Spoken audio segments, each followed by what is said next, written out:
The Otters currently are 5-1 at home in home series, and now they have a chance to win another one against the Florence Yalls. I'm Lucas Macklin alongside my partner Riley Angel. And the Otters, after last night's exciting walk-off win, come back today, chance to win the series and hopefully gain some more ground in the Central Division. And that win last night, it was huge for this team. With the walk-off winner, you mentioned it last night, after the past couple of games they had, kind of felt like we were going down the same path last night, but the Otters able to break through in that 10th inning and get that walk-off winner thanks to the birthday boy, L.J. Jones. Just a huge momentum builder here in this very important series against Florence to begin this homestand. Thank you so much for joining us this Saturday evening, and you're listening to the Papa John's pregame show. Remember that Papa John's is the official sponsor of the Otters pregame and postgame shows, available every game night, 20 minutes before and 10 minutes after each Otters game on the Otters Digital Network, on the Home Team Network, and on 96.9 WYIR. Speaking of the Home Team Network, they are the exclusive home of every Frontier League game this year. Check out Home Team Network today to sign up to get a front row seat to every Otters game this season. So the Otters come in after last night's win. They keep pace with Washington, who also got the win. They gain a game on Lake Erie. They're 2 games behind them, stand 5.5 behind Washington, and now they are separated by 2 games of Florence after beating them last night as well. And this one here today, obviously the second game of the series, huge for the standings, especially because Lake Erie has a tough matchup against this Gateway team. Washington, no guarantees they're going to win the series against Schaumburg, even though they've been scuffling a little bit. Huge second game of this series coming up. And we'll see if the Otters bats can at least stay more consistent. They scored 5 runs in the first inning, then were held scoreless until extras. So that was kind of a tale of 2 separate Otters teams. We saw an explosion in the first inning, and then after that, the starter for Florence, Majic, 9 strikeouts, looked unhittable. But then in that 10th inning, the Otters did a good job first off, the aggressive base running from Ellis Schwartz, who pinch ran in that spot, got to third base, forced the hand of the Yalls. They ended up potentially walking Mendham and JT Benson, leading to LJ Jones, and they should have read the script. I mean, it's his birthday. You can't let him have an opportunity to walk off a game on his birthday. It was definitely interesting that they let him hit in that spot, and they had those 2 intentional walks to Mendham and Benson back-to-back. And you understand why they want the forced hitting base. But L.J. Jones has been so hot in the month of June, especially over the past couple of weeks. But lucky for us, they did pitch to him, and he delivered exactly as we knew he would in that spot with a line drive to deep center field. And now tonight, Evansville gets the former Indiana Hoosier, Braden Scott, on the mound. And, man, he has been dealing. He's coming in with 4 straight quality starts in his last outing against Joliet, went 6 1/3. Only gave up 2 runs, struck out 8. He has struck out at least 8 batters in his last 3 starts, and he's gone over 100 in every start except for his first one of the season. He's looked so good his past couple outings, and overall, obviously the ERA is a little bloated because of just a few starts, but he has been the go-to guy lengthwise for Evansville in the rotation this year, and he's a guy that this coaching staff is confident that's going to go out there and give you 6, 7 strong innings. And if the offense can perform like they have in the past here at home, then there's no need to really worry that once we get into the latter third of this game, Evansville is going to be in a prime position to win a ball game. You know, Braden Scott in his last 4 starts has been so tough to hit. He has a 2.39 ERA over his last 4 starts that have been all quality starts. He is 2-1 in those starts and left Joliet with a 3-1 lead with a runner on, which ended up coming around to score. And he was in position to win that game too before Evansville just couldn't hold the lead late. And that's something that has happened a couple times for Evansville this year, blowing leads late. But every time Braden Scott is on the mound, you know you absolutely have a chance. And with this guy on the bump every 5th day, and he's in midseason form now, you have to win these ball games, especially against a division opponent like Florence, who has been struggling a little bit their last couple of games. I mean, just 2-8 in their last 10. You need to get this one today with your ace on the mound. And officially only 50 strikeouts on the year. Should be 60, which would put him at the top of the Frontier League as well, because he does have a game against Lake Erie where he had 10 strikeouts that isn't officially counted until we finish up that game. Well, we'll start in the 10th inning, I believe. You are listening to the Papa John's pregame show. Remember that Papa John's is the official sponsor of the Otters pregame and postgame shows, available every game night, 20 minutes before and 10 minutes after each Otters game on the Otters Digital Network, Home Team Network, and 96.9 WYIR. We'll take a short break, and then we'll get to the starting lineups as we near first pitch. You're listening to the Otters Digital Network. Originally opening in 2004, Jacobs Village has been a home for adults with disabilities, giving these great residents a wonderful opportunity to live life just like you and me. Jacobs Village mission is to continue building a safe, walkable neighborhood community where people with disabilities and older adults can find meaningful relationships, affordable and accessible housing, and activities to keep their bodies and minds engaged. We can't wait to have Jacobs Village at the ballpark on July 3rd for our annual Red, White, and Blue Night. More information on this great community partner is available at jacobsvillage.org. Right now in Vanderburgh County, over 800 children are in the child welfare system waiting for someone to be their voice, and you could be that voice by becoming a court-appointed special advocate, a CASA volunteer. Donating just a few hours a month of your time can change a child's life forever. Vanderburgh County CASA invites you to join them. Stand up, speak out, be for the child, be a CASA. For more information, visit vandcasa.com. That's VANDCasa.com.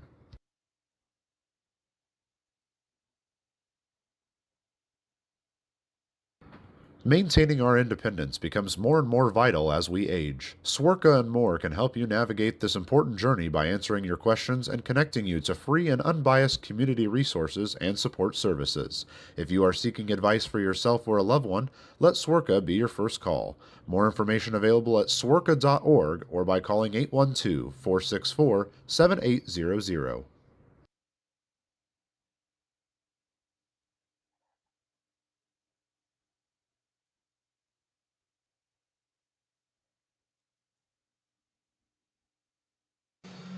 Welcome back into historic Bosse Field as we get set for tonight's Saturday evening matchup between the Evansville Otters and the Florence Yalls. I'm Lucas Macklin alongside my partner Riley Angel, and you're listening to the Papa John's pregame show. Remember that Papa John's is the official sponsor of the Otters pregame and postgame shows, available every game night, 20 minutes before and 10 minutes after each Otters game on the Otters Digital Network, the Home Team Network, and 96.9 WYIR. Speaking of the Home Team Network, they are the exclusive home of every Frontier League game this year, so check them out and sign up today to get a front row seat to every Otters game this season. So Evansville coming in with a chance to win the series. It would be their 6th series win of the season at home, where they've been so good this year.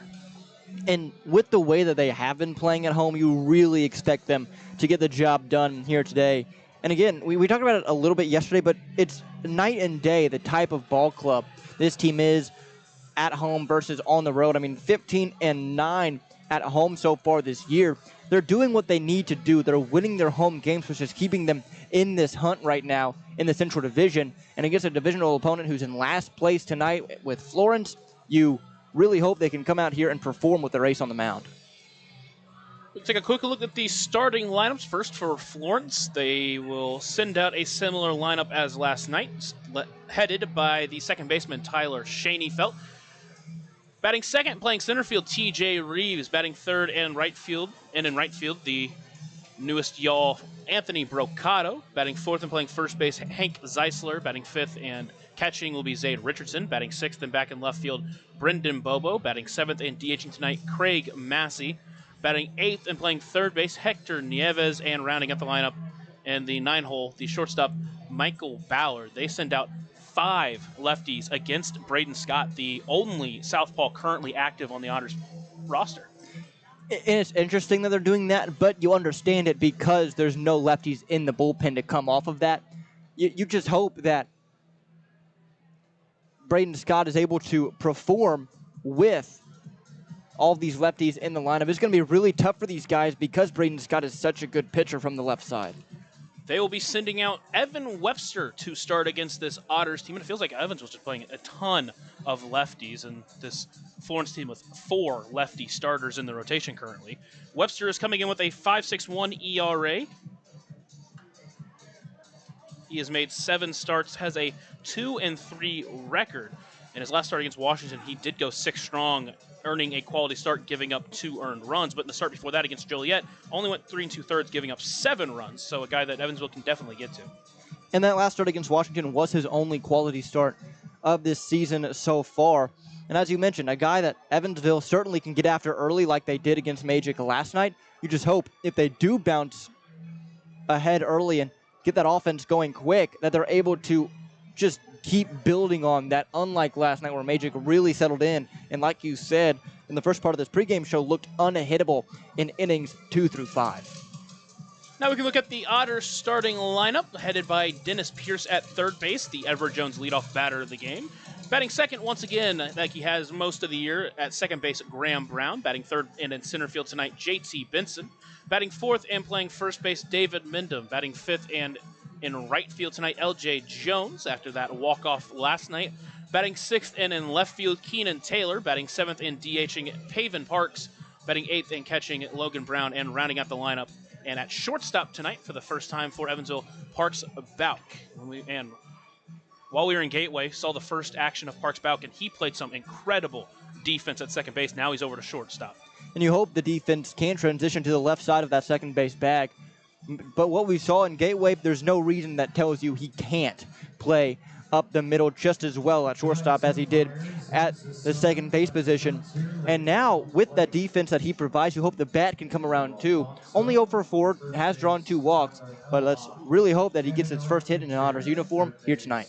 And the Otters sending out Braden Scott, the southpaw, entering this game with 4 straight quality starts. He's had a 2.39 ERA in those 4 starts, and his last outing against Joliet went 6 1/3, gave up 5 hits.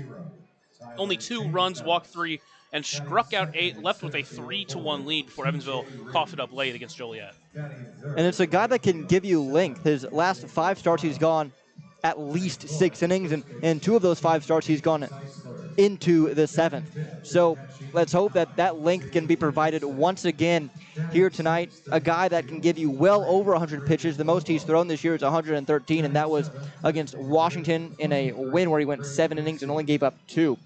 So, and against this Florence team, which offensively, they have some scary guys, but overall, they're not phenomenal. You hope Braden Scott can come in here and shut the door. As Scott enters, he's averaged 6 2/3 innings per start as a 9.38 K per 9 rate. Evansville is 5-3 in his starts.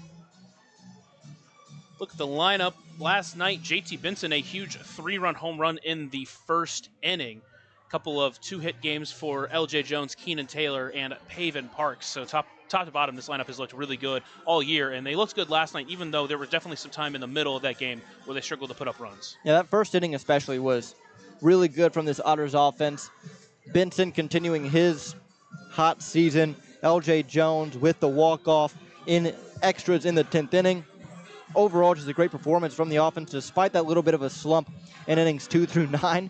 But the first inning, they looked like a really, really good team, and the 10th inning, they were able to get the job done. It's so interesting how this team, at times, looks like a playoff contender.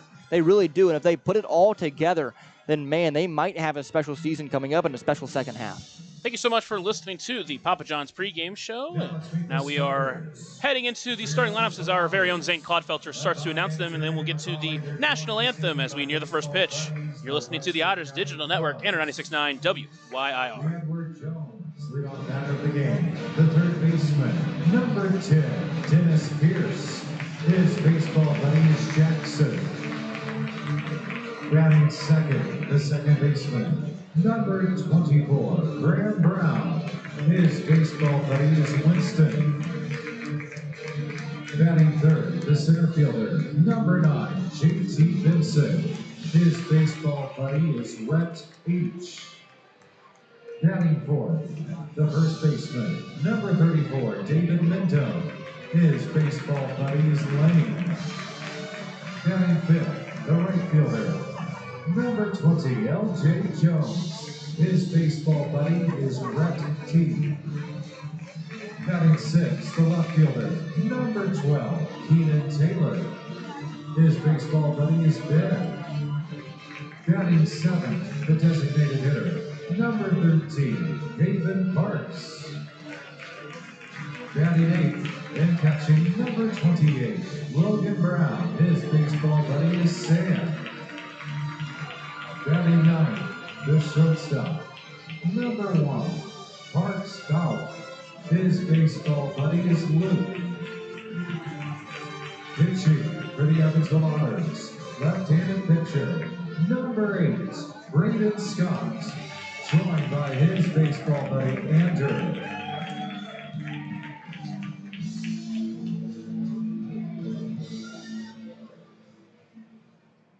Ladies and gentlemen, at this time, would you please rise and remove your caps as we honor America's freedom, those who now protect it, and pay tribute to those who have made the ultimate sacrifice with the singing of our national anthem, this evening performed by Tony T-Bolt Baxton.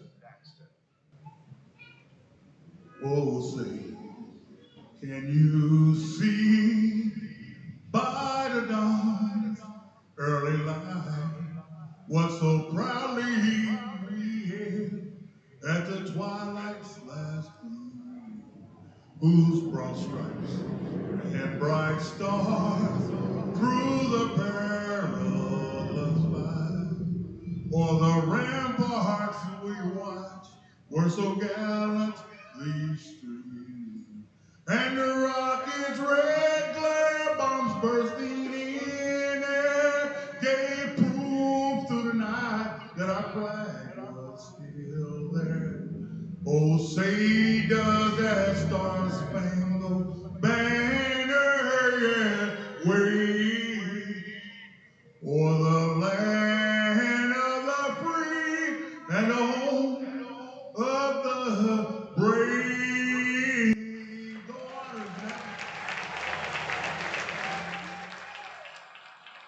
Tonight's game ball. The Otters, good to be back home in Indiana, and they've played so well at historic Bossy Field, and they try to do that once again tonight. I'm Luke Smackle alongside my partner Riley Angel. Thank you so much for joining us this Saturday evening. Braden Scott takes the mound for his 9th official start of the year. Scott on the mound for the first time this year. Logan Brown behind the plate, catching for Scott. That pitcher and catcher battery is sponsored by the Answer Auto Repair East. Find your battery needs at the Answer Auto Repair East, located at 2319 North Green River Road, or call 812-475-9000. We talked about it a lot during the pregame show, but Braden Scott has just been so good for Evansville on the bump, and today hopefully he can do some more of that, have some more of that magic. And with as many lefties are in this lineup for Florence, and how at times they've struggled this year to score, you really are confident in Braden Scott's ability tonight. Obviously, nothing is given, especially in professional baseball. But Pavin Parks has been that guy this year for Evansville. And he's been as certain as you can have on the bump at this level. And his past 5 starts, he's proven that as well. Scott looks to get his 3rd win of the season. Again, he left Joliet with a 3-1 lead into the 7th inning. Left a runner on base that would eventually come around to score. But he gave Evansville a great chance to win in that game, even if they didn't, but tries to do the same here against Florence. You mentioned that they struggle at times to score, but man, that sometimes they score a lot. They scored 21 runs in a game earlier this season, so they can definitely put up runs. But hopefully not here against Scott, because he's been so good all year. Leading it off for Florence, the second baseman, Tyler Schoenfeld, coming off a 1-for-5 night last night, struck out, came around to score in the first inning of that game. He steps into the left-handed batter's box at 5'7". Small strike zone, but Scott will look to try to work it. From the windup, first pitch of the game taken for a strike, and Scott starts ahead 0-1. Start exactly on time, 6:35 the scheduled start time, the official start time. The 0-1 from Scott. Finds the zone again, and he's quickly ahead of Schoenfeld 0-2.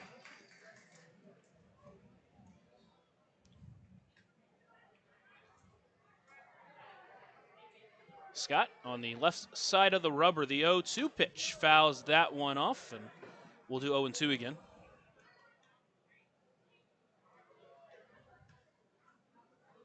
And Joliet threw 108 pitches, 69 of them for strikes. The 0-2 pitch to Schoenfeld. Bender just stays low. Count moves to 1-2. I really like that pitch. Breaking ball down and in after 3 straight fastballs from Scott. That pitch. Bender just went a little bit too far outside. Shaney Felt held off. Count evens up at 2-2. Scott working quickly, as he likes to do when he's in a groove. The 2-2 pitch. Chopper towards third, but that one's going to go foul, and we'll do 2-2 again. This is exactly why Shaney Feld is at the top of the order, is able to spoil off so many pitches. Just really good guy that battles up there at the plate, doesn't give up on that bat, especially on a fastball like that, which is up in the zone after 2 straight breaking balls down and away. Really good job from him to, even though he was late on it, somehow find the bat head and shoot it the opposite way foul. Scott trying to find a way to get Shaney Feld out. 2-2 pitch, fouled up and overhead, and overhead foul ball brought to you by Heads Construction. Choose the best, never regret it. Choose the best, never regret it. Shaney Felt in his 20th appearance for Florence this year. 2-2, another slider that just missed outside, and now the count runs full. Fresh off his collegiate career playing for Northern Kentucky, now here with Florence. The payoff pitch in there for strike 3 looking. A German-American bank strikeout, the first of the game for Braden Scott, and with 1 away, leads to TJ Reeves. Did a really good job tunneling that fastball with the pitch previous, which was a slider just off the plate outside. That one, perfect spot down and in on the fastball. Just had Shaney Felt fooled on that one after the entire at-bat. It looked like he was on everything that Scott was throwing. Now it's Reeves to challenge Braden Scott. The first pitch to Reeves, just a bit outside, and he'll start behind him 1-0. Great battle there from Shaney Felt, but great fortitude from Scott to keep in that battle and end up winning it. Now the 1-0, swinging, fouled up and overhead, and now count evens up at 1-1. Choose the best, never regret it. A little bit cooler of a day here at Bosley Field, thankfully. Still definitely some heat, but not nearly as hot as it was last night. The 1-1, Bender out in front of it was Reeves. He fouls it off. Count moves to 1-2. Shadows moving about halfway through the infield. Not too much wind today, or at least currently, I should say. And the 1-2 pitch from Scott. Gets him looking, another backwards K. Another German-American bank strikeout, 2 for 2. And now with 2 away, it's up to Brocato. Now another really good fastball on the down and in portion of the plate. Maybe a little inside, but got the benefit of the doubt. And when you're throwing as well as Scott has, you're going to get that from a lot of umpires. Now it's Brocato. He started the game with a 2 RBI single, a broken bat single. Now tries to extend this first inning. First pitch, pumping strikes is Scott. He's ahead 0-1. Scott attacking these batters. Ahead 0-1. That one misses a bit low, evens it up at 1-1. Scott, the ace for this Evansville squad. He's in his 4th season as an Evansville Otter. 1-1, fouled back. Count moves to 1-2.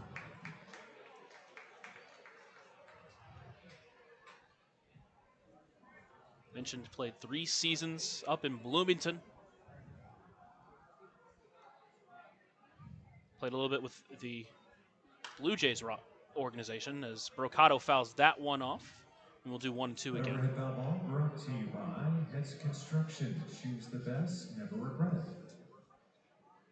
He also spent time last year after the Evansville season with the York Revolution of the Atlantic League. The next 1-2 from Scott. Bender runs a little bit too far inside, evens the count up at 2-2.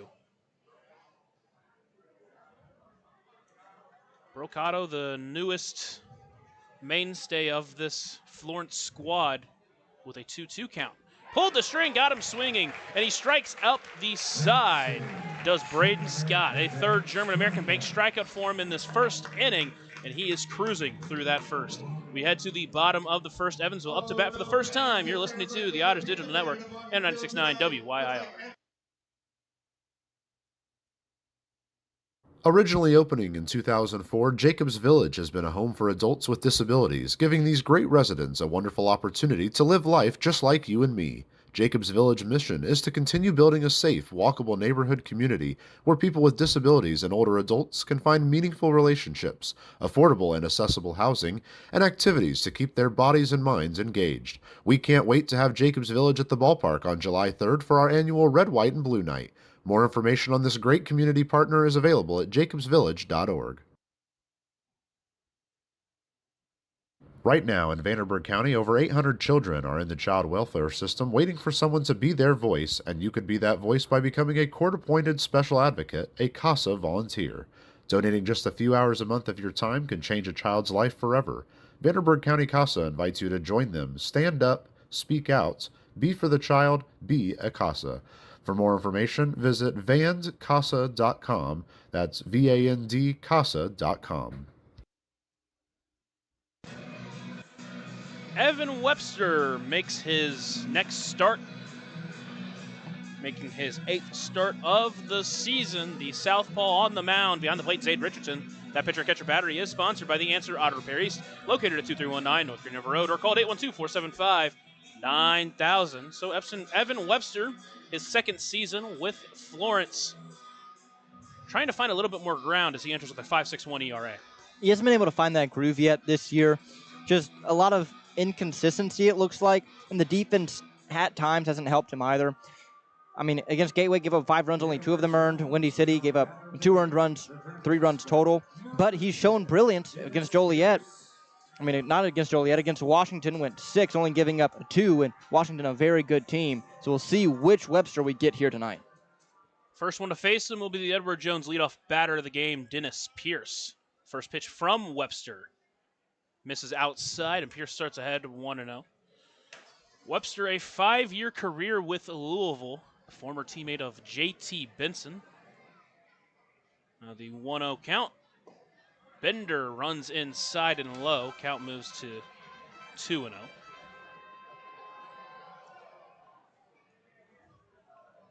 Pierce has been exceptional for Evansville at the top of this lineup. 2-0. That one just catches the bottom corner of the zone. Count moves to 2-1. Went 1 for 5 last night, entering with a .404 batting average. 4 home runs during his short time here. Pulled the string. Foul tipped that one in the glove. Count evens up at 2-2. Dealt with a concussion. Missed the entire Gateway series, as well as the last game against Joliet. Started off last night's game with a hard-hit single for Evansville. Spearheaded that 5-run first inning that jumped them out in front. The 2-2 pitch to Pierce. Hard swing in a deep left field, over back on his Bobo to the track, to the wall. And that one is gone.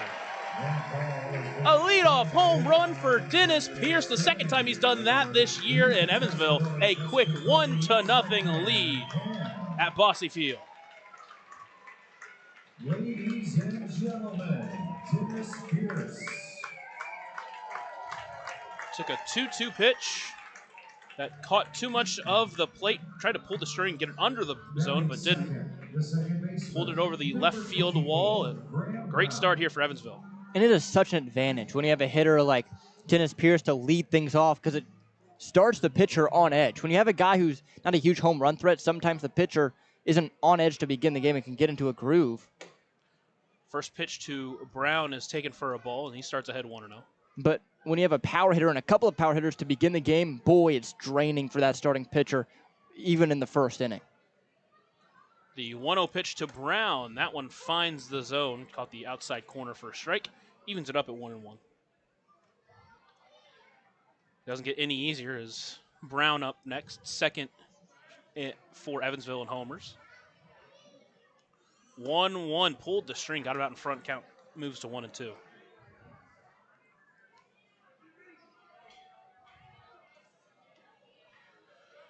Not a huge difference in velocity between his fastball and changeup.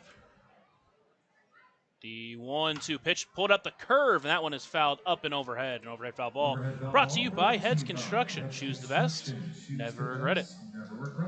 But that curveball definitely takes a ton off of it, from 89, 90 on his fastball down to 73 on the curve. The next 1-2 did it again. Brown out in front of that one, fouls it off, and we'll do it again. That off speed down to 71. Tried to get Pierce with the changeup, obviously didn't work. Now trying to get Brown with the curveball. See what he goes with here. The next 1-2 pitch. Threw it up at 87. That was fouled off the catcher, Richardson, and he'll hop up and try to walk that one off. I think that one just got him right on the mask, maybe the hand area. It was hard to tell from up where we were, but Richardson had an immediate reaction to it, but seems to be all right. The home plate umpire today, Gabriel Alfonso, jumps out to hand the ball to the pitcher, Evan Webster. Now he gets more baseballs, takes his time to allow Richardson to be ready, and now he steps back behind the plate. Still a 1-2 count on Graham Brown. Webster from his windup, the 1-2. Fastball got it by him, and a swinging strikeout for Graham Brown for one away, and now it will be J.T. Benson. Graham Brown just never looked comfortable in that at-bat. It seemed like the change of speeds really had him off balance. Hopefully the second time through the order he makes that adjustment that we know he can and is able to put some better swings on the baseball. J.T. Benson facing off against his former teammate, both of them part of the Louisville Cardinals team last year. The first pitch misses away on the changeup. He starts ahead 1-0. They were teammates for 3 seasons. We saw Graham Brown face his former teammate in Tanner Garrison. Of course, Garrison, a typical catcher, position player pitching. The 1-0. That one misses just a bit high, and count moves to 2-0. The Otters got one on a Dennis Pierce home run. They lead 1-0 here in the bottom of the first. 2-0. That one just caught the edge of the zone. Count moves to 2-1. So Webster pitching all around the zone right now. Early in this start. The 2-1. That one finds the zone at 88. Count moves to 2-2 now. Looks like there's quite a bit of movement on that fastball. Looks like it kind of comes in a little bit. The 2-2 from Webster. Another fastball just missed low. Count runs full. Yeah, seems to have a lot of glove side run, which is into a righty, outside to a left-handed hitter. And with a guy standing, a lefty especially, on that first base side of the rubber, that's devastating against a left-handed hitter. For righties, it's a little easier with the arm angle that they're seeing. But boy, these left-handed hitters are going to have some issues. Only 3 lefties in the lineup today for Evansville. The payoff pitch. High pop-up towards the left. That one's going to hook and get out of play, and we'll do it again. On the bench for Evansville, Ellis Schwartz and J.J. Cruz, both lefties. Justin Felix also on the bench as the lone right-handed batter. Count still 3-2 to the Otters' 3-hole hitter. A couple of former Cardinals going at against each other here. The next payoff pitch from Webster. Chopper towards third. That one's going to just go foul, and we'll do it again. Nieves had gloved it with the speed of Benson, though. I don't think he was going to have a chance at getting him. Fortunate for that one to be called foul, as that one bounced just maybe just to the side of the bag or over the bag. Tough to tell from this angle. So Benson back into the right-handed batter's box. Great battle here from Benson in his first at-bat. Webster looks in, he shakes once, now is ready. The 3-2.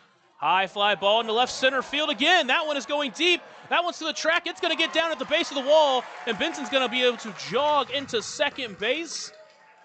And now a 1-out Deerhead double-decker double, and the Otters are back in action once again. Just a down low, high 80s fastball that Benson was able to go fishing after. And this team, whenever they're hot, boy, they feed off each other so well. And right now, Benson and Dennis and Graham, even though Graham struck out, you could see them sharing information while they were heading back to the dugout, and that is such a huge part of the game that I don't think gets talked about enough, is the distribution of information from hitter to hitter, especially against a guy like Webster who seems to have some movement on his stuff. Next is David Amendum into the left-handed batter's box. First pitch from the lefty. Swinging strike at a fastball in on the hands, and he starts behind 0-1. One walk last night for Amendum, went 0 for 4 with a couple of strikeouts. An uncharacteristic game for him.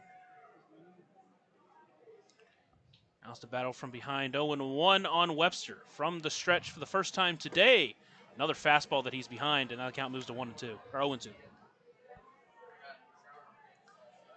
So a couple of fastballs that he's thrown on the inside part of the plate. We'll see if he tries to spit in a curveball or a changeup, what his form of attack here is against the lefties.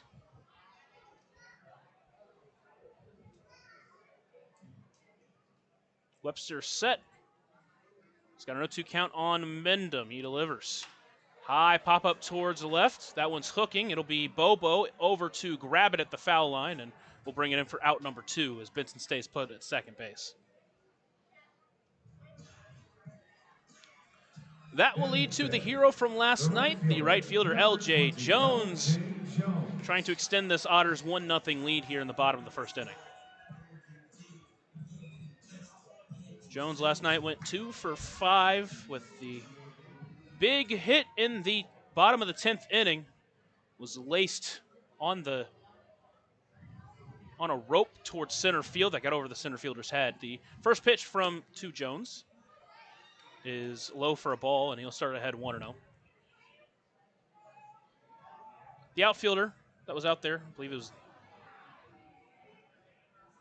potentially Reeves again last night. Next pitch to Jones, high pop-up. That one is going to get out of play, and the count moves to 1-1. It was Moreno out in center field during that time. He was playing in, so it got over the head of him, but even if he caught it, he wasn't getting, I believe it was Schwartz at home.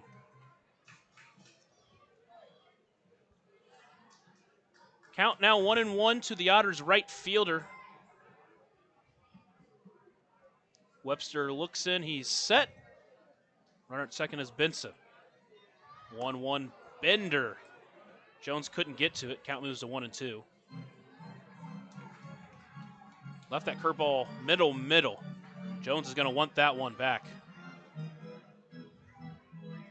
Now Jones takes time and tries to reset himself. Entering with a .316 batting average on this season, 3 home runs.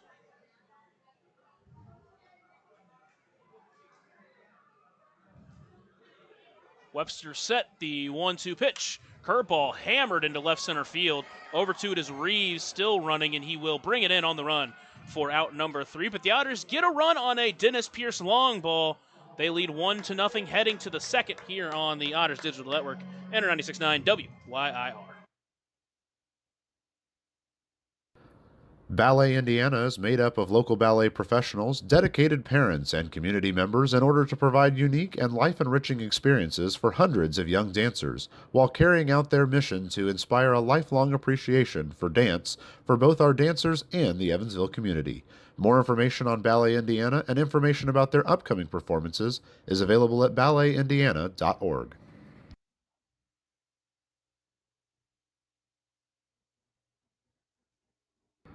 Maintaining our independence becomes more and more vital as we age. Swerka and more can help you navigate this important journey by answering your questions and connecting you to free and unbiased community resources and support services. If you are seeking advice for yourself or a loved one, let Swerka be your first call. More information available at swerka.org or by calling 812-464-7800.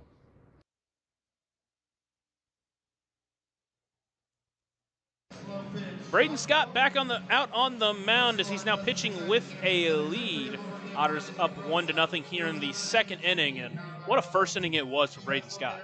It really was. Just showed his dominance, was able to really get through a tough at-bat against Tyler Schoenfeld with a K and continued to be really good to end that first inning. Struck out the side against two of the better hitters of on this team, Reeves and Brocato, and you just know that gives him so much confidence heading into the rest of this game, and he's done this a lot. Strike out the side to begin the game and just cruise the rest of the way.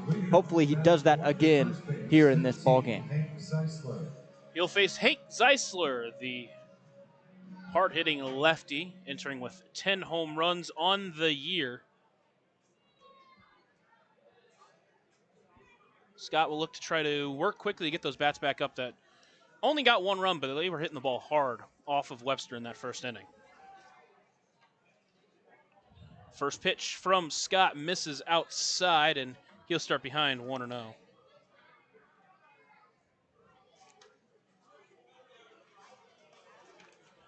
Scott looks into Brown. Now delivers the 1-0 pitch from the windup. Finds his zone, evens it up at 1-1.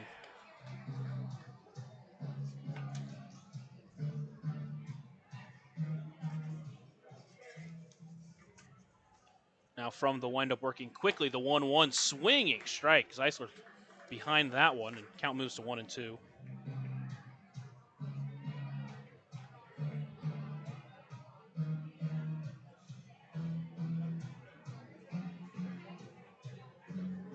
Scott has been extremely difficult on lefties, enters with a .207 batting average against, and really all the damage that has come against righties. The 1-2 pitch, hard hit into left field. That one's going to stay up too long, though, and Taylor will camp under it for out number 1.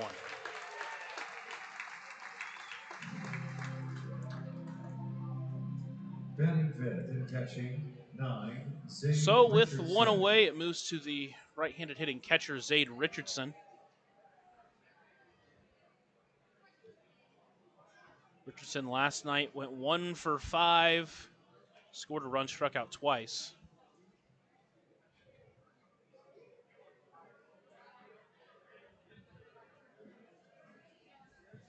The first pitch to Richardson finds the zone, and he'll start behind 0-1.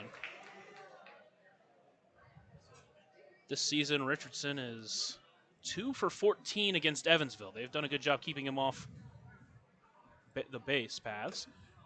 The 0-1 pitch foul tipped into the glove, and now he's behind 0-2 and has to battle.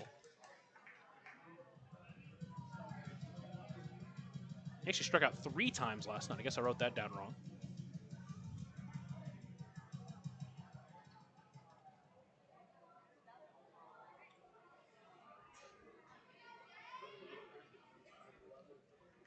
Now an 0-2 count to Richardson. The windup from Scott. Swing and a miss for strike 3. Good morning, good afternoon, good night, Zade Richardson. Another German-American Bank strikeout. 4th of the game already for Scott, and with 2 away, it is up to Brendan Bobo. He is dialed in right now. He looks so good on the bump through these first 5 hitters, and hopefully he continues the same aggressive attack against the rest of this lineup and for the rest of the night. Bobo last night, a hit that was a double. He also came around to score. First pitch swinging, chopper towards third. Pierce will take it in. Long throw to first in time for out number 3. So another 1-2-3 inning. This will head to the bottom of the second inning. Otters leading 1-0 on the Otters Digital Network and 96.9 WYIR.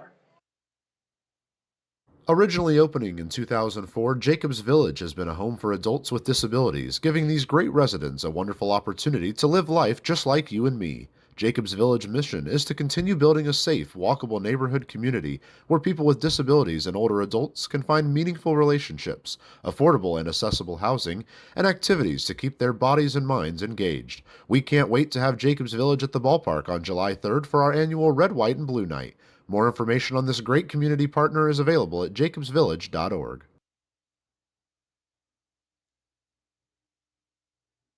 Right now in Vanderburgh County, over 800 children are in the child welfare system waiting for someone to be their voice, and you could be that voice by becoming a court-appointed special advocate, a CASA volunteer. Donating just a few hours a month of your time can change a child's life forever. Vanderburgh County CASA invites you to join them. Stand up, speak out, be for the child, be a CASA. For more information, visit vandcasa.com. That's V-A-N-D casa.com.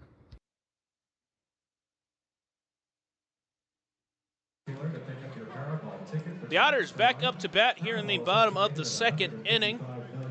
It'll be Keenan Taylor to lead it off. They got a run on the Dennis Pierce home run. Benson doubled with one away, but didn't come around to score. Obviously, only scored one run, but they hit the ball hard a lot in that first inning. They really did, and that is good news for this offense. Is now you have the bottom third coming up, but Taylor, Parks, and Brown have all been really good this year. And Balk, we haven't seen him get a hit yet this year, but he's put up some competitive at-bats. So as long as his offense continues this game plan against this guy in Webster and the way that Scott looks on the mound right now, you really hope that this offense is able to give him a little bit of run support.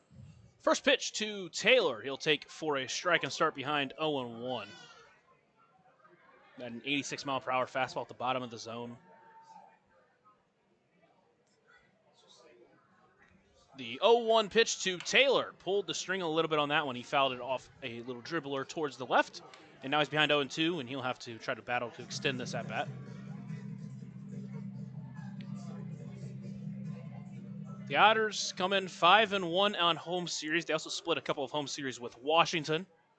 A 2-game set they split, and then a 4-game set they split. 0-2, hard hitting the left center field, over on it. All the outfielders, that one's going to split the gap and go all the way to the wall. That's going to be a leadoff double-decker double for Evansville. Keenan Taylor, a 2-strike hit double to get the inning started for Evansville. He really had to go outside and get that one. A bender that was below the knees that he shot into the left center gap. Split between Bobo and Reeves, and it was hard hit too, 98, not a cheap one either. And now you put a runner in scoring position for Pavin Parks, who has been better this month, and then Logan Brown, who we know has some big hit genes in him. The 5, 6, 7 hitters for this lineup all had 2 hits last night. They were all the multiple hit games for Evansville. Pavin comes in 2 for 4 last night. Struck out once, scored once. Now he's got a runner at second with no one out. First pitch from Webster. He'll take that one for a strike over the heart of the plate, and he starts behind 0-1. Pavin has started to swing a fantastic bat and done a great job of getting on base. Enters the game. His average continues to climb up at 266, on base percentage all the way up at 381. Now the 0-1 pitch to Pavin. Bender, front door, got back into the zone. Now he's behind 0-2. A couple of perfectly placed pitches for Webster to start this at bat.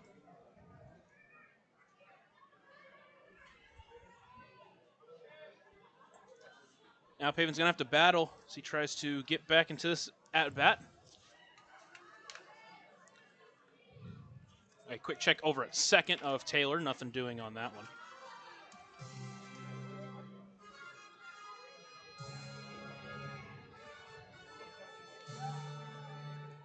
Mentioned Scott's ability against the lefties. Evan Webster enters with a 200 batting average against lefties. 0-2, high fly ball into deep center field. Back on it is Reeves. He's twisting. He's going to bring it in on the run at the track. And that is going to allow Keenan Taylor to advance to third base. That is a loud out, number 1, but it is a productive out for Pavin Parks.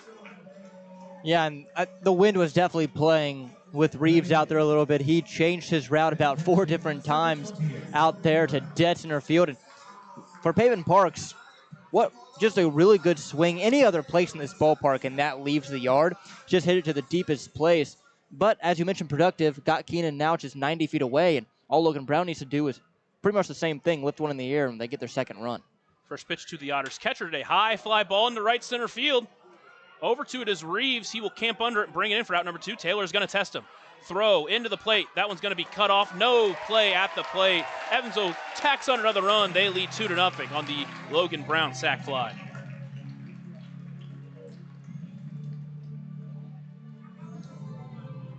not going to call that small ball because those are a couple of hard-hit baseballs, but sac fly to Evansville Taylor to third, sac fly to get him in after that leadoff double.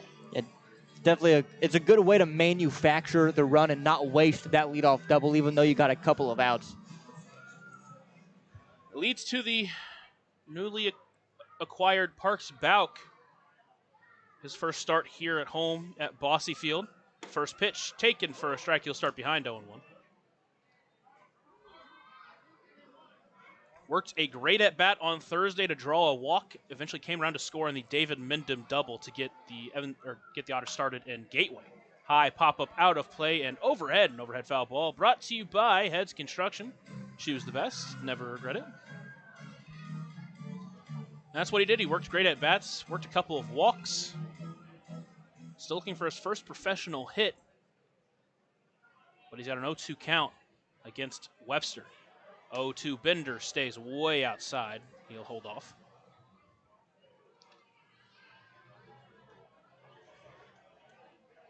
Bauk,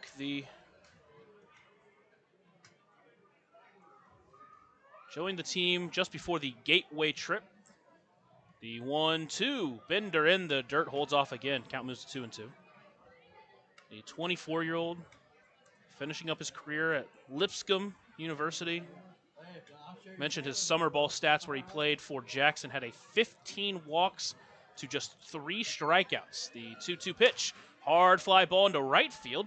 Brocado on his way over. That one's still tailing away from him, but he will bring it in on the run for out number 3. The Otters get another run off a Keenan Taylor double and then a couple of sac flies. They lead 2-0 as we head to the 3rd inning. You're listening to the Otters Digital Network, Enter 96.9 WYIR. Ballet Indiana is made up of local ballet professionals, dedicated parents, and community members in order to provide unique and life-enriching experiences for hundreds of young dancers, while carrying out their mission to inspire a lifelong appreciation for dance for both our dancers and the Evansville community. More information on Ballet Indiana and information about their upcoming performances is available at balletindiana.org.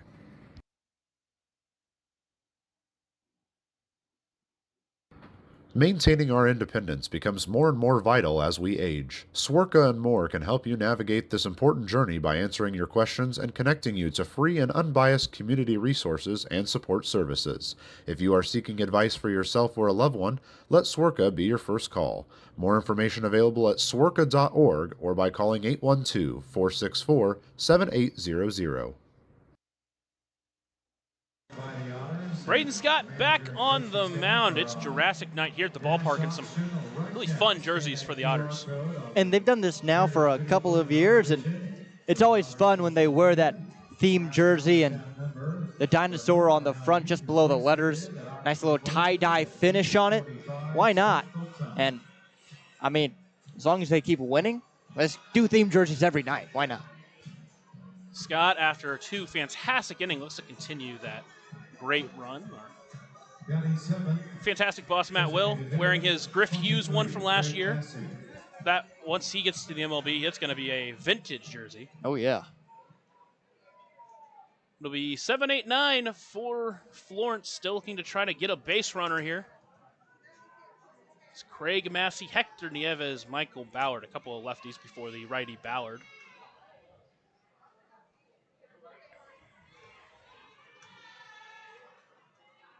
Massey in the left-handed batter's box. Not play last night. First pitch in there for a strike. He'll start behind 0-1. Entering with a .452 on base percentage. Has 25 hits. No extra base hits for him. But just gets on base at a high rate. The 0-1 pitch to Massey. Chopper towards second. Brown will take it on a hop. Throw to first in time for out number 3.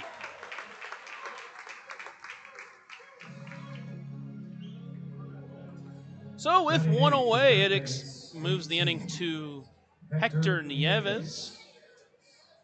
Nieves last night 1 for 3, had a triple in that game. Entering with a .212 batting average. First pitch, high above the zone. Starts ahead of Scott 1-0. Nieves in his first year of independent baseball. 1-0, low and away, 2-0 count now.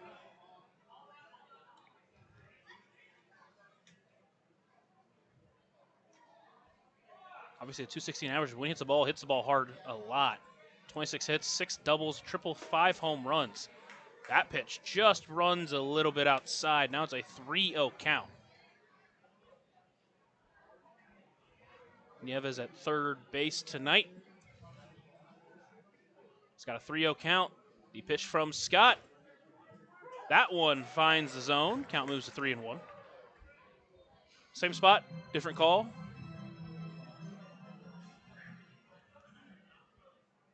Scott trying to work back in this count. The 3-1 pitch.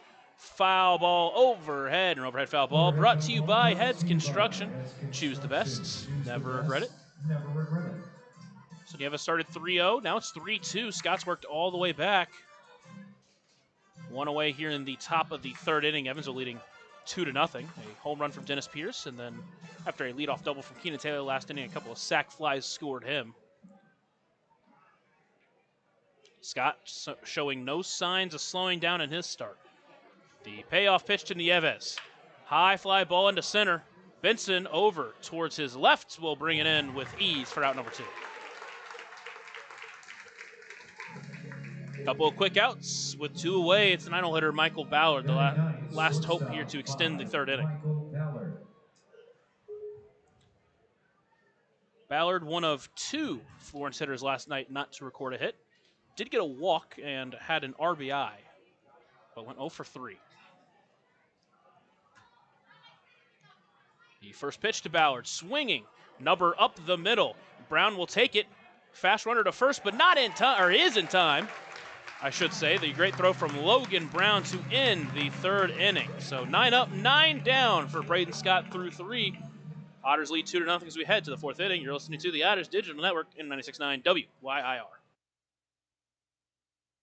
Originally opening in 2004, Jacobs Village has been a home for adults with disabilities, giving these great residents a wonderful opportunity to live life just like you and me. Jacobs Village mission is to continue building a safe, walkable neighborhood community where people with disabilities and older adults can find meaningful relationships, affordable and accessible housing, and activities to keep their bodies and minds engaged. We can't wait to have Jacobs Village at the ballpark on July 3rd for our annual Red, White, and Blue Night.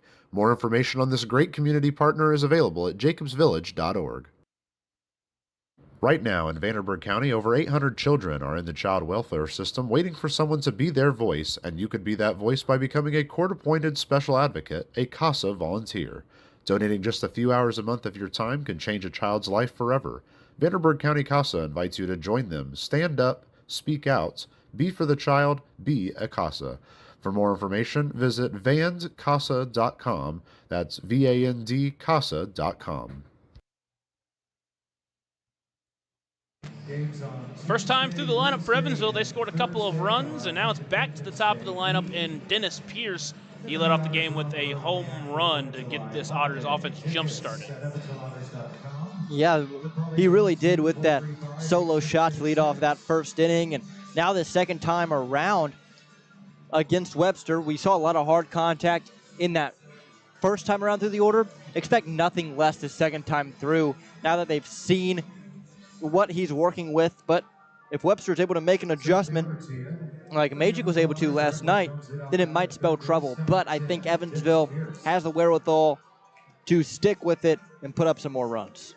Pierce, the Edward Jones leadoff batter of the game. Him at the top of the lineup. Feels a lot like when the Cardinals had Matt Carpenter at the top of the lineup. Guy that can send the ball out of the park with ease, but does a great job getting on base. First pitch, swinging foul ball overhead, an overhead foul ball brought to you by Heads Construction. Choose the best, never regret it. A little bit of an overcast sky now as the shadows have overtaken the field. The 0-1 pitch to Pierce. Bender, backdoor into the zone. Now he's behind 0-2. Same formula from his first at-bat. Went down 0-2. Eventually battled it back to 2-2 before hitting his home run. The 0-2 pitch. Bender didn't bend enough, stayed outside. Count moves to 1-2.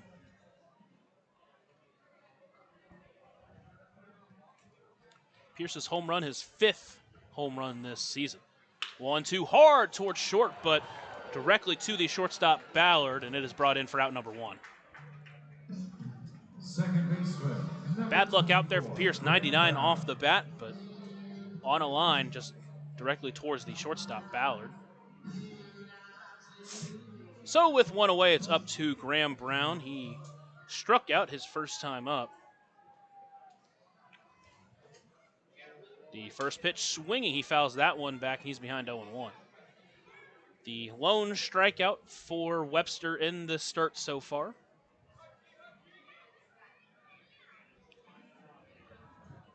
Webster, deep breath, now enters his windup, the 0-1. Another swinging foul ball. That one is towards the right side of the infield. The first baseman, Zeisler, able to find his way under it, and a pop out for out number 2. Next up, J.T. Benson trying to extend this 3rd inning. He won the first battle of the former Cardinals with a double into left center field, now trying to extend this 3rd inning. The Otters scored 1 in the first, 1 in the second.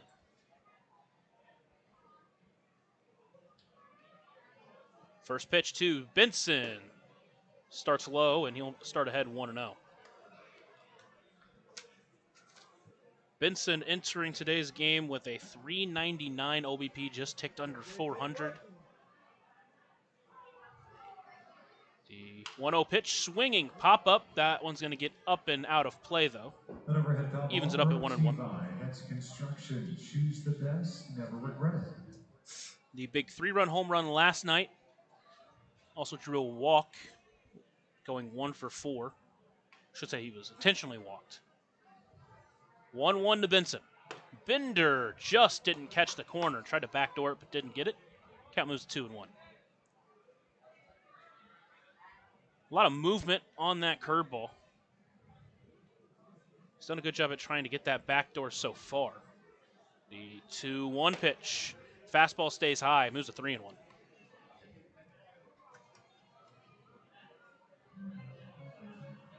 Benson's 6 home runs puts him 3rd on the team behind Keenan Taylor and Graham Brown. The 3-1 pitch. That one is in there for a strike, just cut the top part of the zone.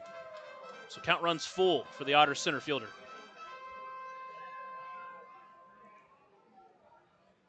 I think a part of his game that needs to be talked about so much is his defense has been top-notch wherever he's played in the outfield. The payoff pitch swinging, high fly ball into right. Zeisler out on it. That one's hooking into foul territory. It's going to hook and land in the bullpen with no play to be made by Florence. And with the way Benson plays defense, plus the bat that he gives you in the middle of this order, he is so valuable to this team. And we saw that when he was dealing with a couple of injury issues earlier in the year. But he's back full time, and he's just such a pivotal part, a pivotal piece to this puzzle that is the Evansville Otters. Count still full to Benson. The payoff pitch. Bender popped it up out of play, and we'll do it again. An overhead foul ball brought to you by X Construction. So he's gone fastball, now off speed pitch to try to get Benson. See where he goes here. He takes a deep breath. Now he delivers the 3-2 pitch. Fouls it off again. We'll do it again. Went fastball at that one. Benson just able to make contact to stay alive.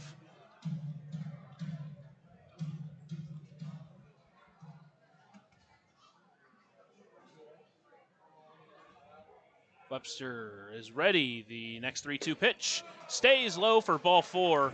Deerhead Side Walk Cafe and Bar extends this inning to David Menda.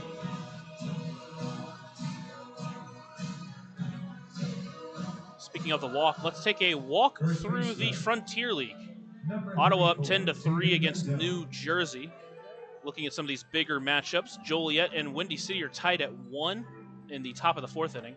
Washington jumped out to an early lead on Schaumburg 4-1. Lake Erie ahead of Gateway 4-0 in the 4th inning. Sussex County and Tri-City in the 7th, with Sussex County up 5-4. First pitch to Mendham. Breaker. Front door finds the zone. He's ahead 0-1. Did have a rain out. The New York and Three Rivers game got rained out. Postponed to tomorrow. The 0-1 count for David Mendham. Swinging a looper into left field. In on it is Bobo. Still running, diving, and making the grab to end the third inning. So a great defensive play for Brendan Bobo out and left. The Otters don't strike there. They still lead 2-0 as we head to the fourth on the Otters Digital Network and on 96.9 WYIR. Ballet Indiana is made up of local ballet professionals, dedicated parents, and community members in order to provide unique and life-enriching experiences for hundreds of young dancers, while carrying out their mission to inspire a lifelong appreciation for dance for both our dancers and the Evansville community. More information on Ballet Indiana and information about their upcoming performances is available at balletindiana.org.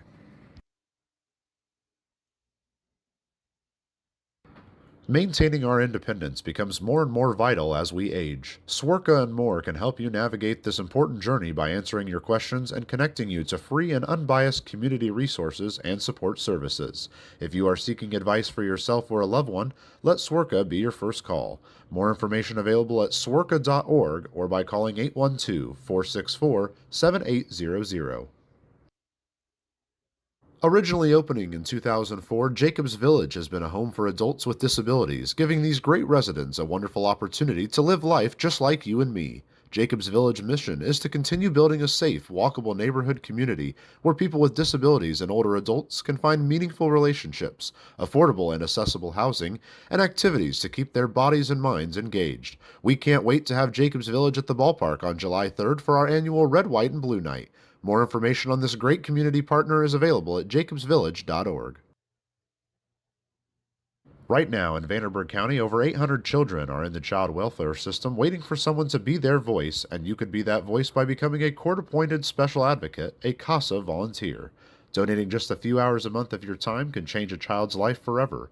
Vanderburgh County CASA invites you to join them. Stand up, speak out, be for the child, be a CASA. For more information, visit vandcasa.com. That's VANDCasa.com.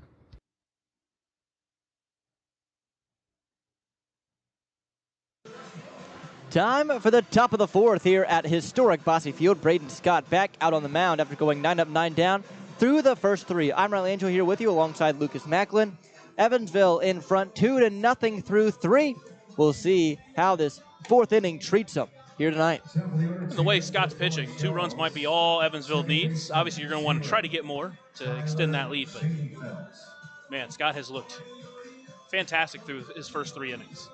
Here's Tyler Schoenfeld, one of 4 strikeout victims for Scott so far tonight.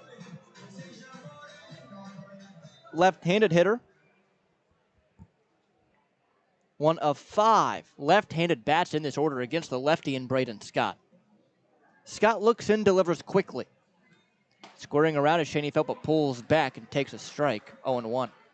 And Pierce was over there at third base ready for it, playing in. We've seen the wheels of Schoenfeld already. He gets down there quick. 0-1 pitch.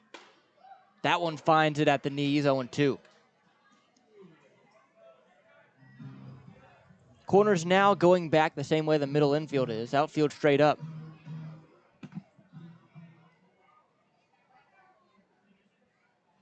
Oh, 2 on its way. High, make it 1-2. Good crowd on hand tonight here Saturday night. So a little Soto shuffle there from Schoenfeld. We can call it the Schoenfeld shuffle. That actually kind of flows a little bit better than Soto shuffle. A little bit. Hey, both begin with S. I would say the SH. A little bit of alliteration. 1-2. Swung on, soft liner up the middle, snagged by the shortstop and Balk, 1 away.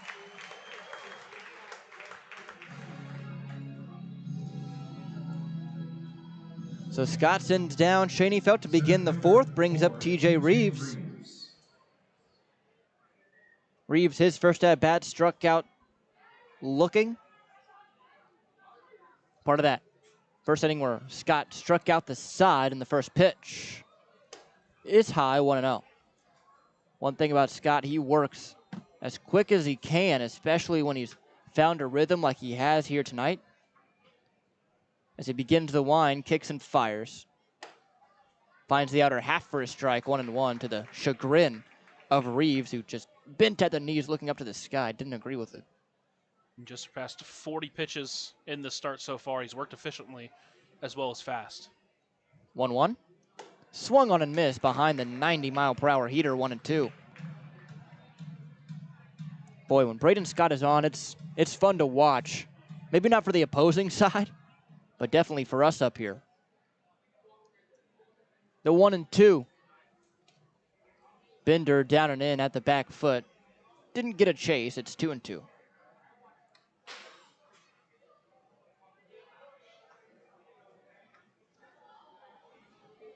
Evansville up 2-0, top four. 2-2 the count to the Y'all's center fielder, and the pitch. Swung on, lifted in the air, slicing foul and out of play down the right side. Overhead. That overhead foul ball brought to you by Heads Construction. Choose the best and never regret it.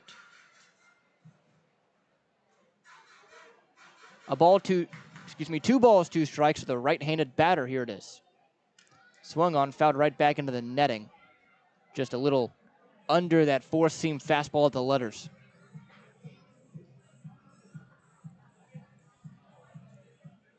Good at bat here from Reeves, battling against Scott. Hands just above the belt and the pitch. Low, almost wanting to go was Reeves, but a good take nonetheless as it was in the dirt. 3-2. Both bullpens quiet as you would expect here in the early going. Scott rocks into the wind in the pitch. Down low, ball 4. So Scott allows his first base runner of the night here in this fourth inning via the free pass after an excellent AB by TJ Reeves. Ian just wasn't chasing on that off-speed pitch. Kept a little bit lower than what Scott typically likes to have it at. Saw it when he was on in Joliet, he was hitting that back foot curveball all day. That one just a little bit lower than you would want. First pitch here to Brocato is swung on and lifted foul and out of play. It's 0-1.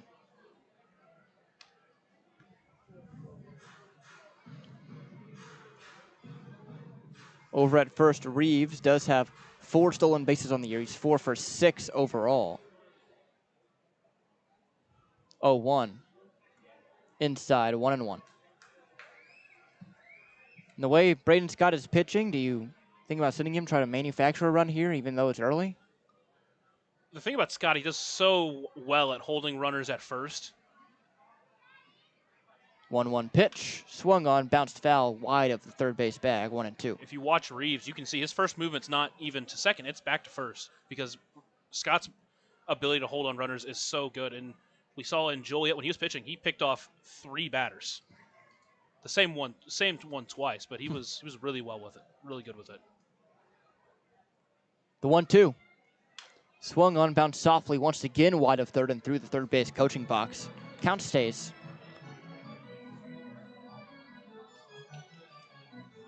Scott has been the ace of this squad now for 2 years running, last year and this year. The pitch. Swung on, bounced hard to short, fielded by Baux. Throw to second for 1. Turn from Brown in time for a Hoosier Lottery inning-ending double play. So Scott once again finds a way to face the minimum. We go to the bottom half, 2-0 Evansville on 96.9 WYR on the Otters Digital Network. Ballet Indiana is made up of local ballet professionals, dedicated parents, and community members in order to provide unique and life-enriching experiences for hundreds of young dancers, while carrying out their mission to inspire a lifelong appreciation for dance for both our dancers and the Evansville community. More information on Ballet Indiana and information about their upcoming performances is available at balletindiana.org.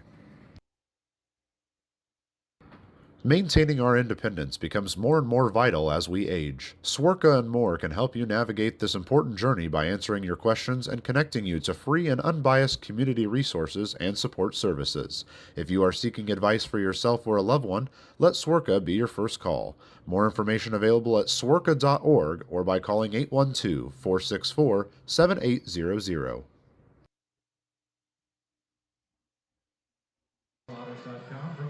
Bottom of the fourth, upcoming Evan Webster back out on the bump here for this bottom half of the fourth. Braden Scott, boy, he's looked good. This offense has scored 2, 1 in each of the first 2 innings. Here in the fourth, they look to continue to hit the ball hard as they have done realistically for most of this ball game.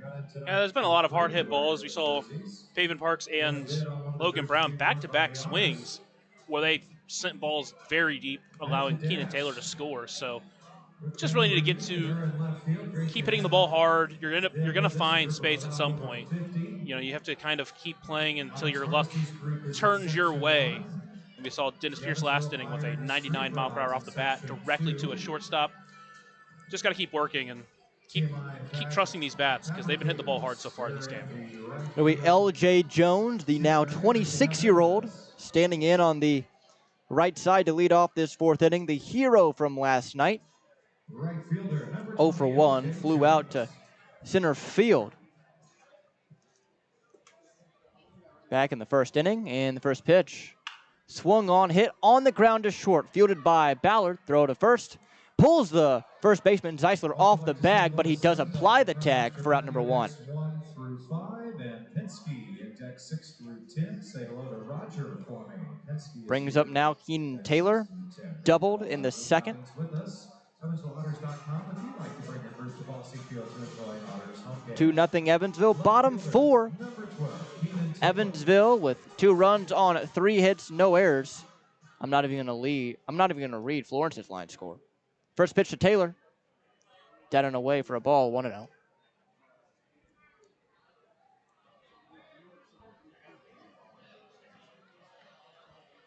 Taylor awaits the 1-0 from the lefty. Here it is. Down and in, 2 balls, no strikes.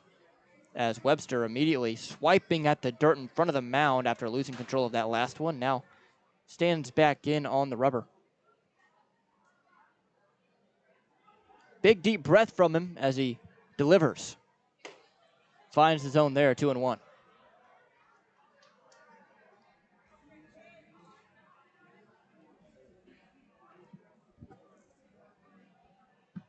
Delivers again. Swung on, popped high and foul out of play overhead. Overhead foul ball brought to you by Heads Construction. Choose the best and never regret it. Count 2 balls, 2 strikes.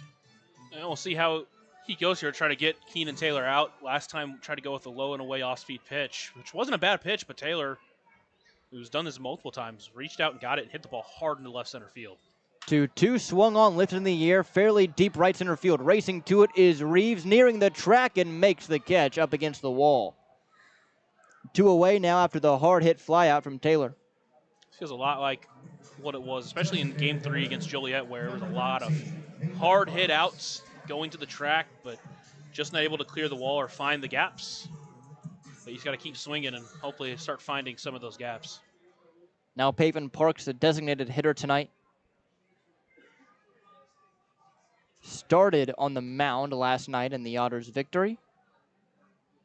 The lefty awaits the first pitch and takes it on the outer corner for a strike, 0-1. Parks flew out to Reeves in center to begin his night in the second inning. The 0-1. Taken down and away for a ball, 1-1.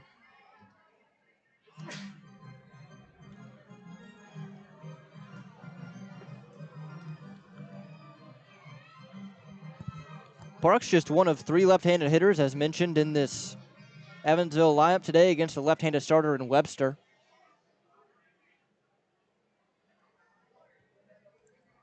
Webster begins the wind, kicks and fires. Just missing outside, 2 balls and a strike. We've seen Webster try to go low with those fastballs, but with Pavin, he loves those low and in fastballs. He loves hitting those hard, so we'll see if he tries to do that again or maybe stays away a little bit more on that. 2-1. Leaves it low once again, 3 balls and a strike. He went directly back to it. It was a low and in fastball that he nearly hit out of the park his first at bat.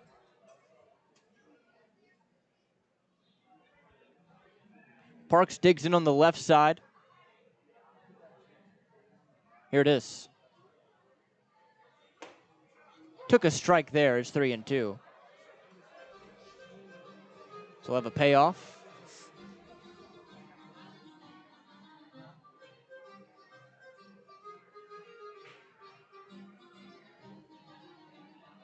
Parks takes his time, now stands back in.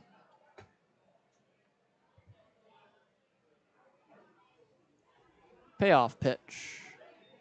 Swung on, grounded hard to second, fielded by Schoenfeld. Tossed to first in time for the 3rd out. So the Otters go down quiet 1, 2, and 3. We're through 4, 2-0 Evansville here on 96.9 WYR and the Otters Digital Network. Originally opening in 2004, Jacobs Village has been a home for adults with disabilities, giving these great residents a wonderful opportunity to live life just like you and me. Jacobs Village mission is to continue building a safe, walkable neighborhood community where people with disabilities and older adults can find meaningful relationships, affordable and accessible housing, and activities to keep their bodies and minds engaged. We can't wait to have Jacobs Village at the ballpark on July 3rd for our annual Red, White, and Blue Night.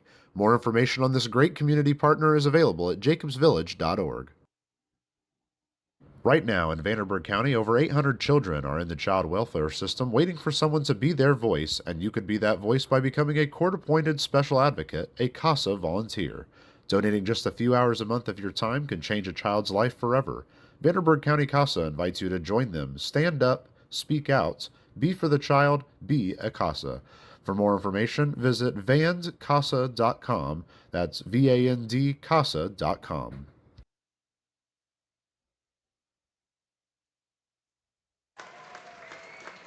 Time now for the top of the 5th. Braden Scott right back out there, working quickly, man. He tried to get it out to that mound as quick as he possibly could in between innings to begin his warm-up throws. He has been dominant through the first 4, has faced the minimum. Also, fans, it's back at Buffalo Wild Wings. All you can eat wings and fries Mondays through Thursdays, now including traditional wings. That's right, all the wings and fries you can eat with your favorite sauce, just $19.99 for boneless, $24.99 for traditional. So, on Monday through Thursdays, once again, that is for a limited time. Dine and only. Visit either Evansville location, 5405 Pearl Drive or 715 North Green River Road for details. Here's Hank Zeisler. Zeisler 0 for 1 tonight. Left-handed hitter digs in. Open stance for him, and the first pitch he sees from Scott is taken on the inner half for a strike. It's 0-1.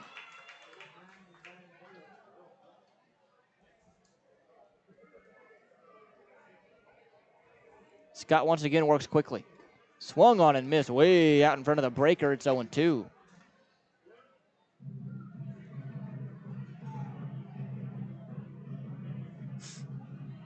Scott really wasting no time here. The pitch. Swung on and missed, strike 3. Went to the high fastball and blew it by him. 5th German-American Bank strikeout tonight for Braden Scott. Carbon print copy of exactly what he did in the first at-bat against him. That high fastball got him swinging late on it, and quick out number 1 here for Scott, who's been working fantastically. Now it's Zade Richardson.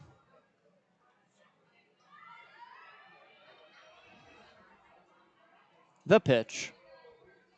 Swung on, popped in the air, slicing foul out of play and overhead. Overhead foul ball brought to you by Heads Construction. Choose the best and never regret it.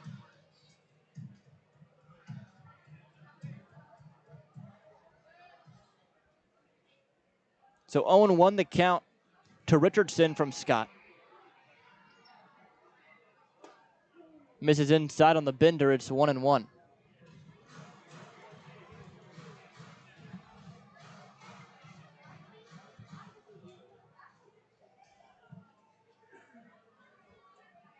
One. Swung on, fouled right back into the screen, make it 1-2.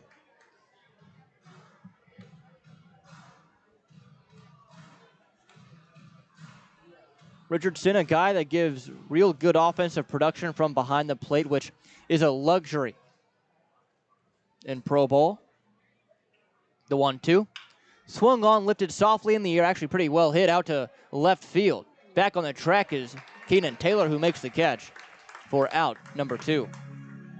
I don't really know how he hit that ball so far. It looked like it was off the end of the bat, just kind of threw the bat out there, and he sent Taylor all the way to the track on that one.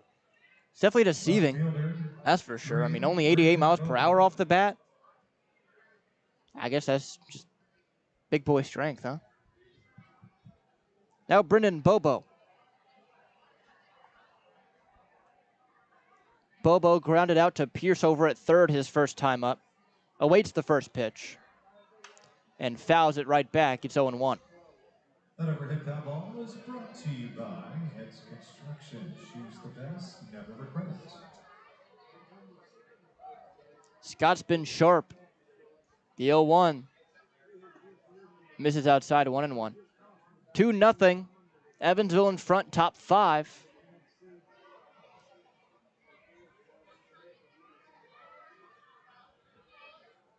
The pitch. Swung on high, pop up, medium deep left field. Under it, Keenan Taylor makes the catch to retire the side. We're halfway through this one. Braden Scott looks good through 5 to say the least. 2-0 Evansville, 96.9 WYR and the Otters Digital Network. Ballet Indiana is made up of local ballet professionals, dedicated parents, and community members in order to provide unique and life-enriching experiences for hundreds of young dancers, while carrying out their mission to inspire a lifelong appreciation for dance for both our dancers and the Evansville community. More information on Ballet Indiana and information about their upcoming performances is available at balletindiana.org.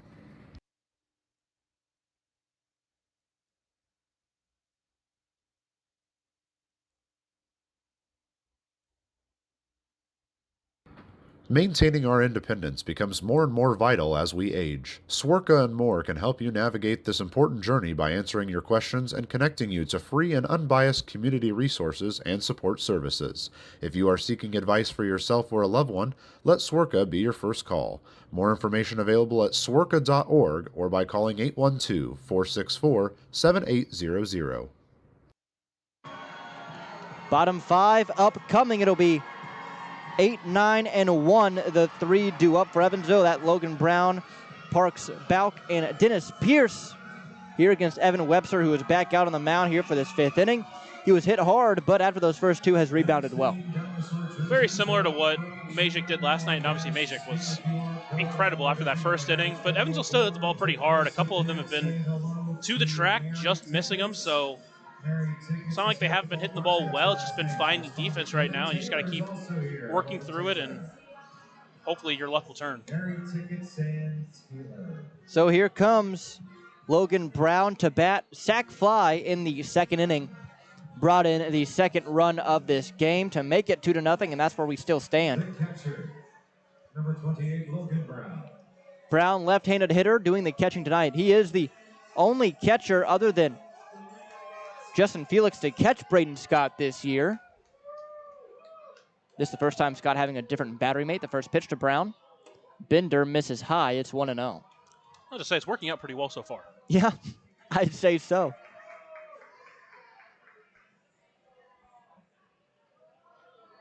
The next pitch.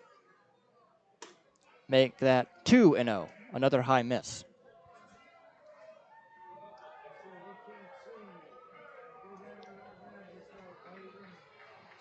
Webster has matched Scott pretty well, though, throughout this one. 2-0 offering. Swung on, high fly ball down the right field line. Twisting, well foul and out of play. It's 2-1. Again, he's only given up 3 hits. All 3 in those first 2 innings, and it's worked around a little bit of traffic. We'll say that's all been loud contact, too. A couple of doubles and a home run. I mean, I think it's just been, he's done fine, but I feel like it's just more been about luck and where these balls have been going.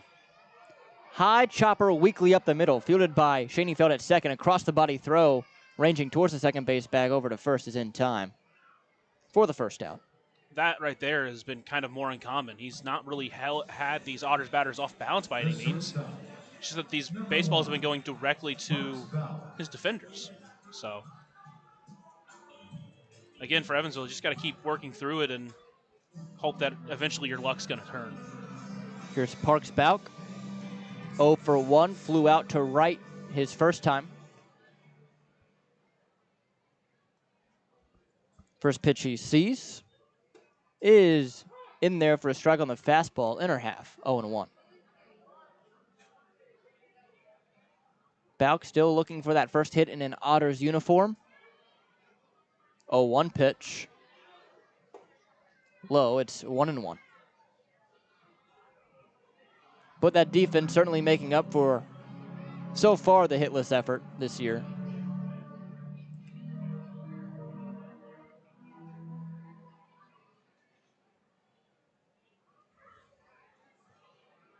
The pitch.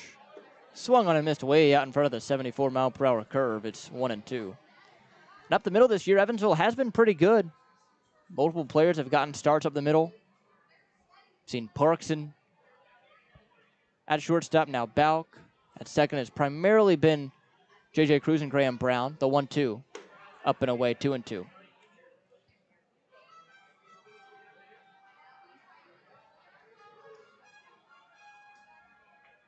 And up the middle defense, so crucial for teams. Count even at 2 apiece, and it's on its way. Up and away, we'll have a payoff pitch. It's 3-2.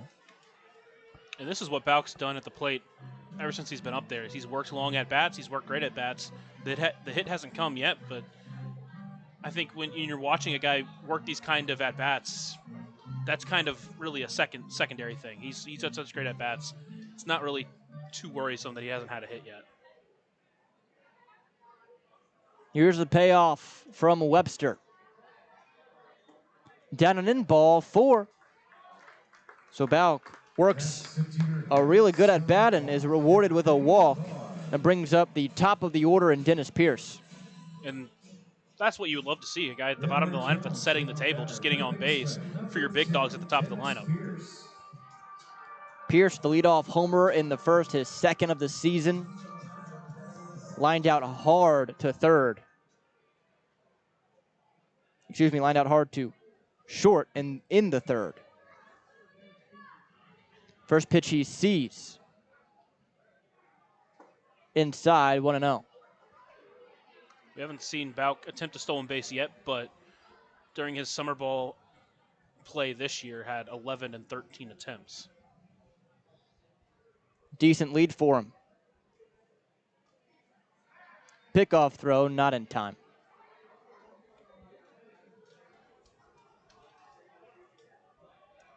Really the first time we'll get to see how Webster does at holding on runners at first. 1-0. Swung on, high pop-up. Right center field. Over to it is Brocato. Makes the catch in front of Reeves for the second out. Second baseman. Now Graham Brown, who's 0 for 2.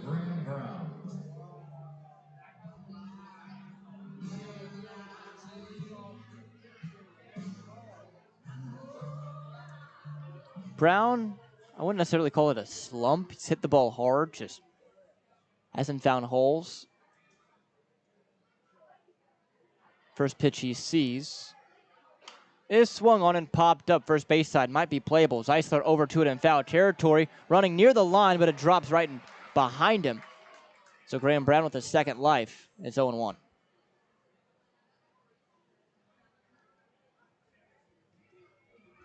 You just hope that Graham Brown doesn't get too frustrated with the unlucky balls in play that he's hit, especially during the road trip. Such a good hitter for this team, has been all season long, and expect him to be the rest of the way through.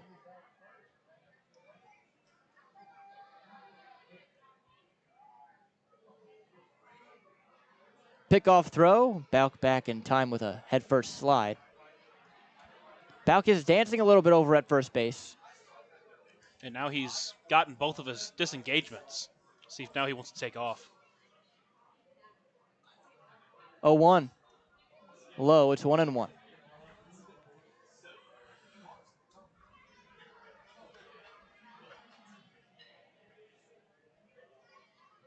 So count all evened up.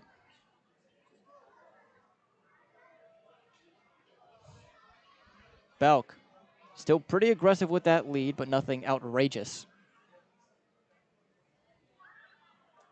1-1.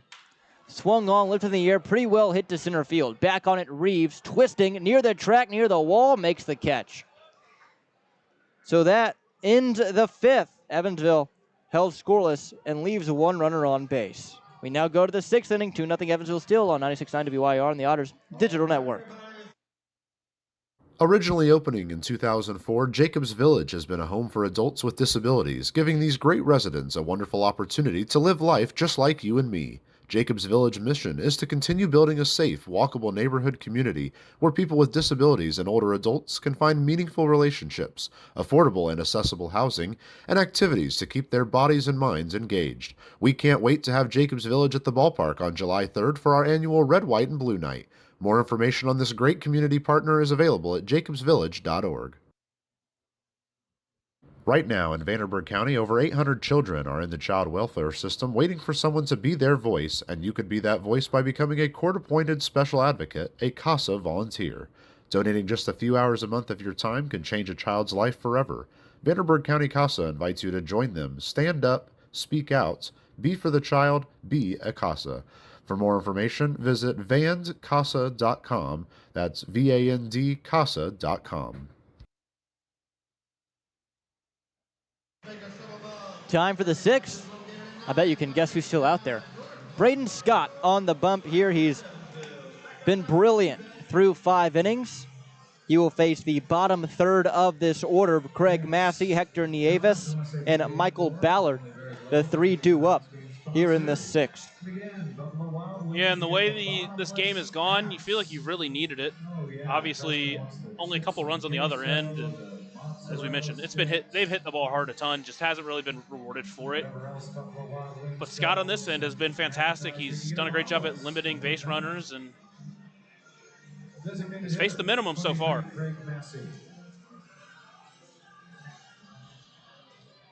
Craig Massey stands in 0 for 1.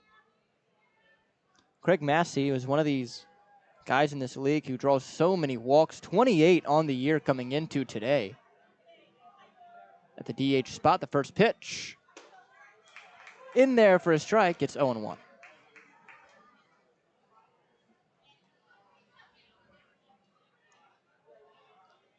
Scott steps back, kicks, fires.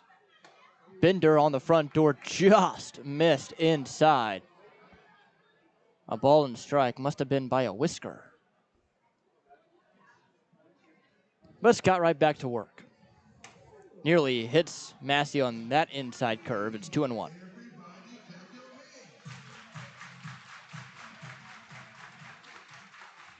Lefty v. lefty, the matchup. Massey awaits it. Swung on, lifted in the air, shallow left field. Racing in on it is Taylor. Back on it, the shortstop, and it drops in no man's land. And a bloop single to end the bid. It's Massey with the first hit of the night for Florence. What a play by Parks Bauk. He picks up the ball running away from second base, jump throws a dot to second base to keep that runner at first. It's obviously, unfortunate that a bloop single ends the no-hitter bid, but that play by Bauk can't be overlooked because he just saved a double with that play. Now here's Hector Nieves. First pitch he sees is just above the letters. It's 1 ball and no strikes. So a leadoff base runner here in the 6th inning. The pitch is outside. It's 2-0 now. First leadoff base runner of the night for Florence.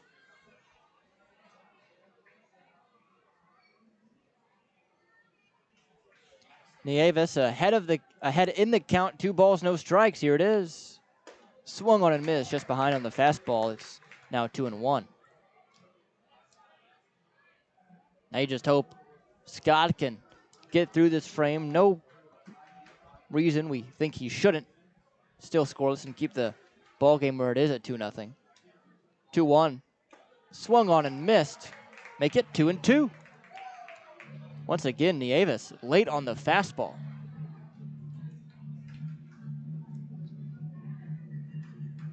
Infield at double play depth.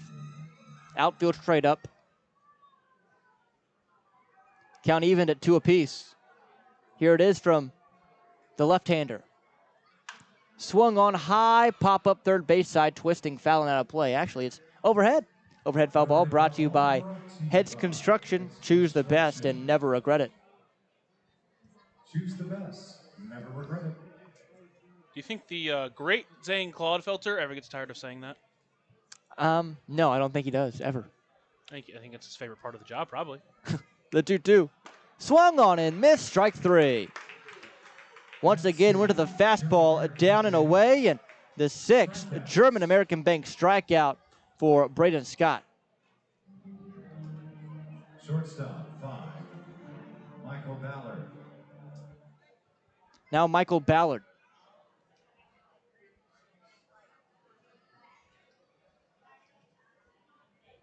Ballard awaits the first pitch and takes it for a strike at the letters. It's 0-1.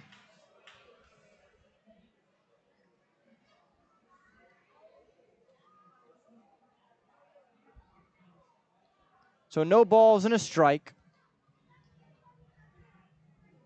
The pitch. And they're 0-2. Scott continuing to attack.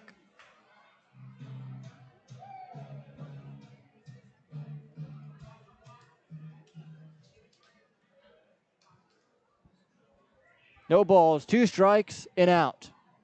The 2-0. 1-2 now. Misses upstairs.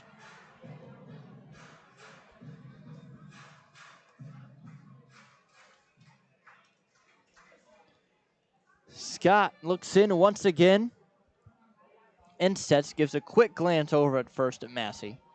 The 1-2. Swung on, rocket, opposite way, base hit right field. Cutting it off is L.J. Jones. Quick throw in, holds both runners. So now first and second, 1 away here in the 6th inning after Ballard with the second hit of the inning.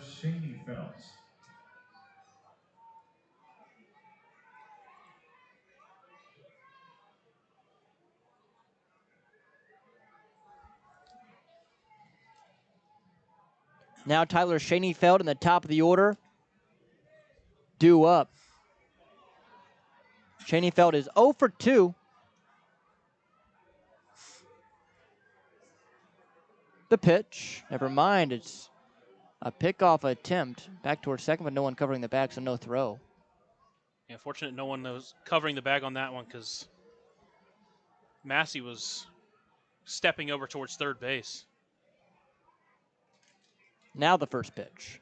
Squares around to Schoenfeld. Places it down near the mound. Charging is Brown. Quick throw to first. Not in time. And bases are going to be loaded with only 1 away.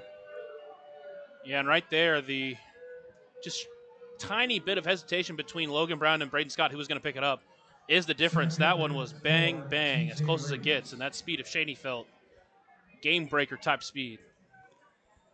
And now TJ Reeves. Scott in some trouble for the first time here tonight.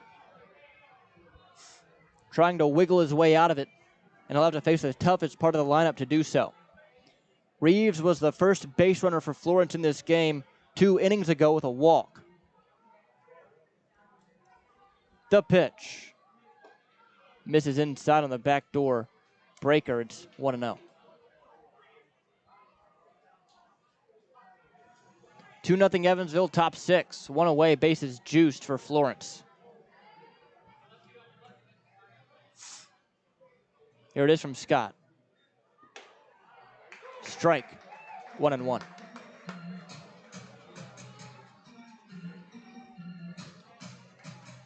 Reeves has some power and has 32 RBI on the year. Prime opportunity for him as he awaits the 1-1 and takes it low. It's 2-1.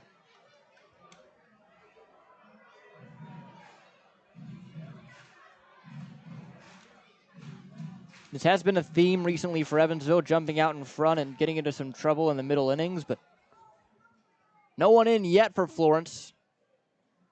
2-1 pitch. That one catches the outside corner for a strike. It's 2-2.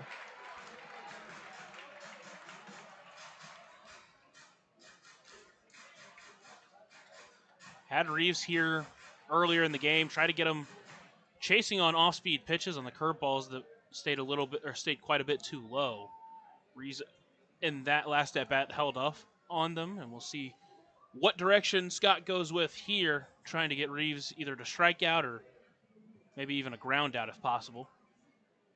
Scott agrees with Brown and sets. The pitch. Swung on, soft liner through the right side of the infield for a base hit. This will score one. Charging is Jones. They're going to go station to station. So Florence gets one back. It's a 2-1 now. Bases still loaded, just one away. And these are the games that are going to infuriate you because you've hit the ball hard all game and not been gifted for it. But then Florence comes in here and gets a 65 mile per hour off the end or off the middle of the bat, gets jammed and just finds a hole and scores a run off of it. Max Peterson will come out to talk to his ace. Evansville still quiet in the bullpen. There are some getting stretched out, but no one throwing as of yet for Evansville. Florence still quiet as well.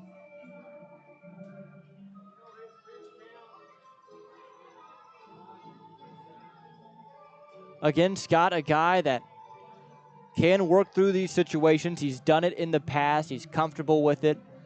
And with how good he's been, you really have to give him the benefit of the doubt in these situations. Especially since you've had him work through a lot of trouble in the past, giving up 7 runs and still went 7 innings against Lake Erie. Again, here in some trouble. He's been so good through the first 5 1/3. Hopefully he can squeeze out of this jam. Bases loaded, only one away. Anthony Brocato, the batter.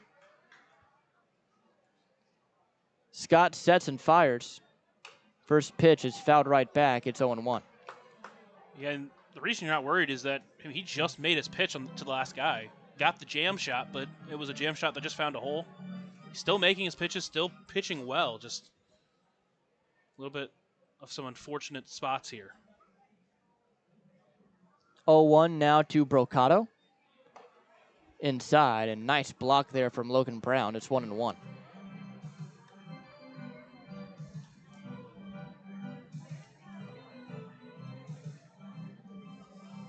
Infield at double play depth.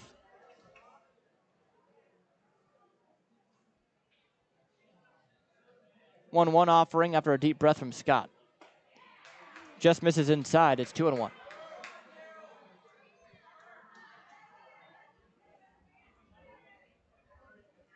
Mindham now creeping in on the first base side, toes on the grass. And the pitch. Inside 3-1, nowhere to put him. Tying run on third, go-ahead run on second for Florence with the bases loaded. 2-1 the score, top 6.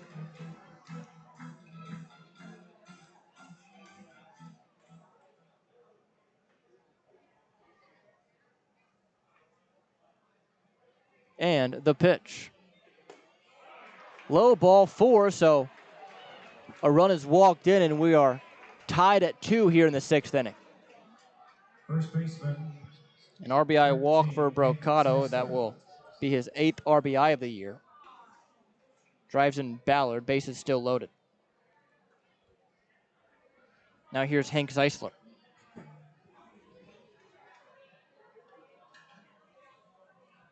Five have reached base. 2 have scored so far here in the inning for Florence.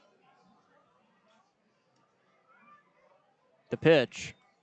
Zeisler is out in front and taps one foul. It's 0-1. Now some action in the Evansville pen.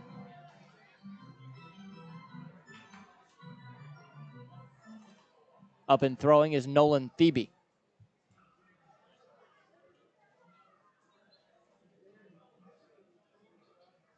The 0-1. High, 1-1.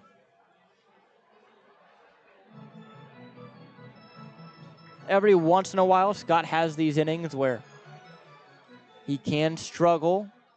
But again, time and time again, he's shown that he can get out of them. The boy in quite the jam here. 1-1 pitch. Swung on, lifted high in the air to right. Racing towards it is L.J. Jones. Near the line, near the bullpen, makes the catch. Run is coming in to score. The throw will not be in time. Everyone advances, but there are two away as Florence takes the lead on the sac fly.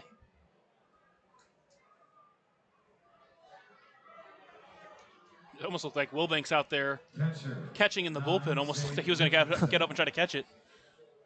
That thing landed almost directly where he is currently squatting, catching for Thebe right now. So now two away as Zade Richardson comes in, or comes out to hit. 3 runs across in the inning on 4 hits and a walk. Runner still on second and third for Florence. 2 away. The pitch. Takes that one just outside for a ball, 1-0.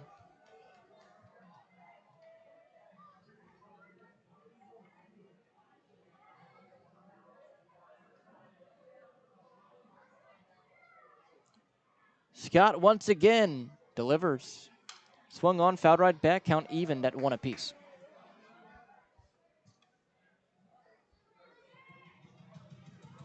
Around the league, Washington now up 5-1 over Schaumburg. Lake Erie still with their 4-0 advantage over Gateway.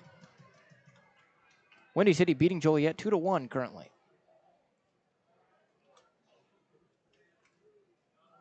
Scott agrees and sets hands just above the belt. The 1-1. Calls that a strike on the inner half. It's 1-2. And wouldn't it be something with how hot Joliet has been if they go into Windy City and can't win that series? Big pitch upcoming here for Scott. The 1-2. Swung on, shot the opposite way and foul. Count stays right where it is. Especially right now with Gateway and Schaumburg both losing to some tough opponents. Chance to take advantage and haven't been able to do it so far. Boy, Schaumburg's been scuffling, haven't they? Lost 4 in a row, now in danger of losing their 5th. The 1-2.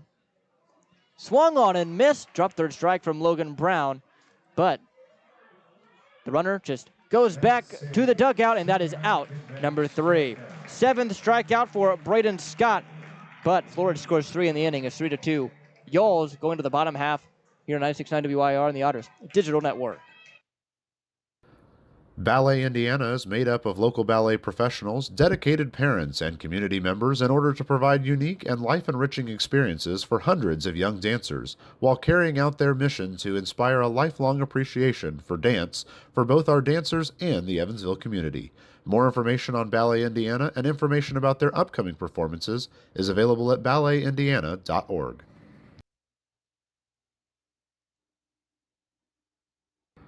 Maintaining our independence becomes more and more vital as we age. Swerka and More can help you navigate this important journey by answering your questions and connecting you to free and unbiased community resources and support services. If you are seeking advice for yourself or a loved one, let Swerka be your first call.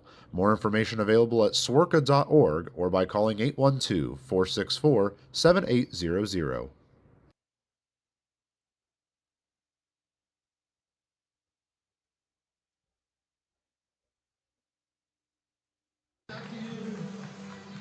Here, bottom half of the 6th inning, 3-2. Florence back out in front. Evan Webster back out on the mound. Now he has the lead for the first time here tonight, and he's hoping that the bad luck that's been plaguing the Otters so far tonight continues to go his way. Yeah, if you're Evansville, I mean, there's not much you can really do. You've been hitting the ball well. Just keep sticking with that approach. Try to find some gaps and put some runs up on the board, and hopefully you can get this lead back in this inning if possible. It will be J.T. Benson, David Mindham, L.J. Jones, the 3-2 up for this Otters team here in the bottom of the 6th. Been a weird game. Braden Scott, a no-hit bid. Well, kind of a no-hit bid. He no-hit them through 5 innings, but three scored in the top half of the 6th against him. Sauter's team has not scored since the 2nd inning, where they scored a 1 in each of the first 2. They now trail by 1. First pitch here to JT Benson. Outside, it's 1-0. The Otters also haven't had a hit since the 2nd inning. Had a couple of base runners thanks to a couple of walks, but that's it. 1-0. High, make it 2-0. Florence with some action up in their pen now. 2 balls, no strikes, nobody out. 3-2, they scored Florence in front. The pitch. Taken on the outside corner for a strike on the fastball. It's 2 balls and a strike.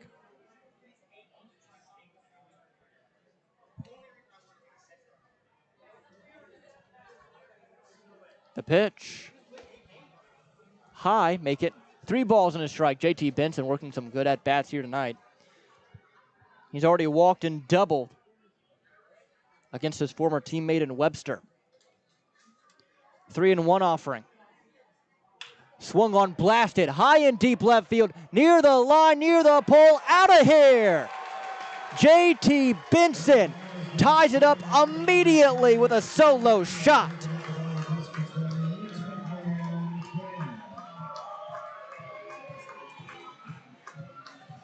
Ladies and gentlemen, JT Benson. That ball scorched on a line down the left field line, just wrapping around the pole, fair, and out of here. Evansville is now tied it at 3 apiece. Yeah, if you take the defense out of the equation, it doesn't matter what happens with luck. So that was a great approach. True. Just hit it over the defenders. Could we call that an overhead fly ball? Because it went over the head of the defense. That is true. Here comes the pitching coach for Florence. We'll see if this is it for Webster. There is action in their bullpen. I say out there, I believe, is Max Whitesell. I don't think it looks like they're not going to take him out yet.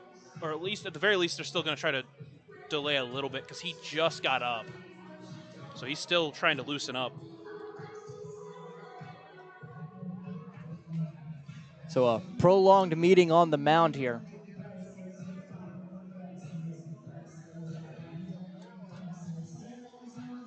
But brand new ball game here as JT Benson tied it up. So there will not be a pitching change as the pitching coach retreats back to the third base dugout. Also, almost certainly you wouldn't take him out against Mendham, a lefty-lefty matchup here. Mendham is 0 for 2. Has flown out twice to Bobo over and left.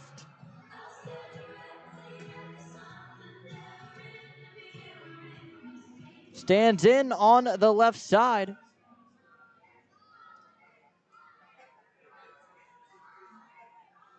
Nobody out here, bottom of the 6th, the pitch. Swung on, bounced softly to first, stays fair. Fielded by Zeisler, takes it to the bag himself for the first out. Now L.J. Jones will bat. Number 20, L.J. Jones. And this is where they will make that pitching change as Chad Rhodes out to the mound. Calling for his pitcher, and that's it for Evan Webster. So he goes 5 1/3, but will not be in line for a win or a loss. 3-3 the score. New pitcher coming in. We'll talk to him. We'll talk about him whenever we come back here on 96.9 WYR on the Otters Digital Network. Originally opening in 2004, Jacobs Village has been a home for adults with disabilities, giving these great residents a wonderful opportunity to live life just like you and me. Jacobs Village mission is to continue building a safe, walkable neighborhood community where people with disabilities and older adults can find meaningful relationships, affordable and accessible housing, and activities to keep their bodies and minds engaged. We can't wait to have Jacobs Village at the ballpark on July 3rd for our annual Red, White, and Blue Night. More information on this great community partner is available at jacobsvillage.org.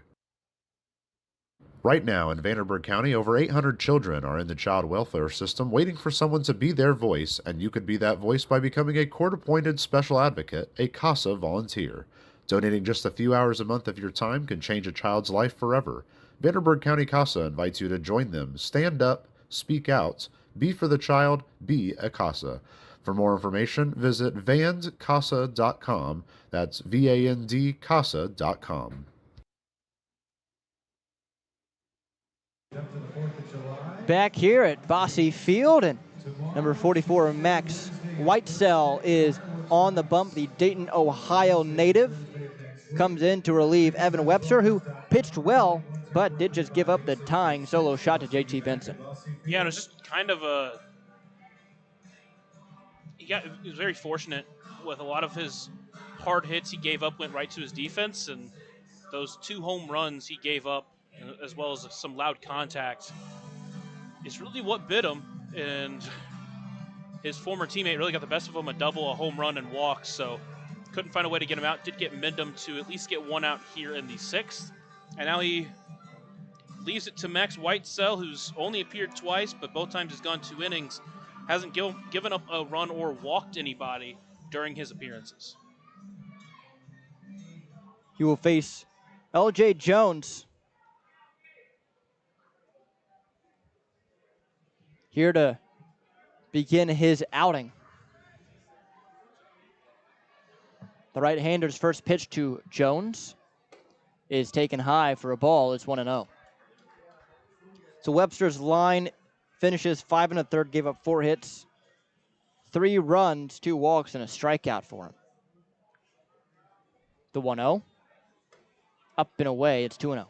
What's intriguing is that Whitesell in college was plagued by walks, had in his senior year a almost 6 walk per 9 rate, but hasn't given up a walk in his 4 innings pitched so far here with Florence.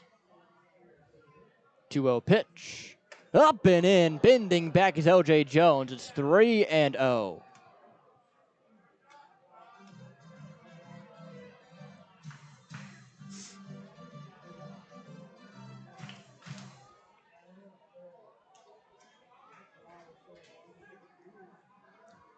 So we'll see if Jones has the green light here on 3-0. The pitch.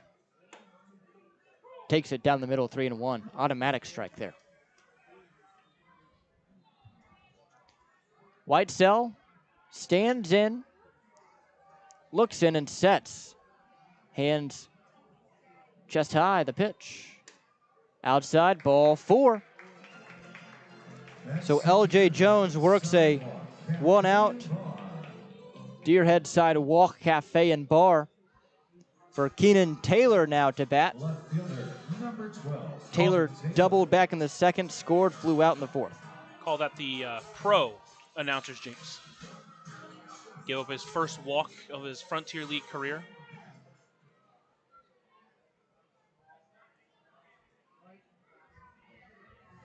Taylor awaits the first pitch and takes it outside, 1-0.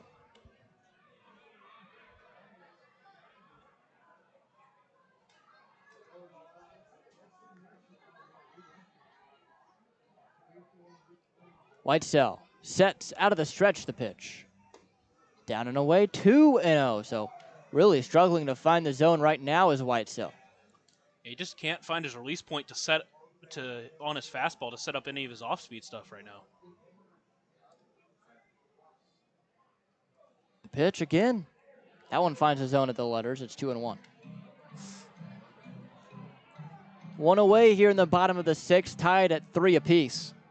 Both teams with 3 runs on 4 hits. 2-1 offering. Swung on cue ball right back to the first base dugout, and it's 2-2.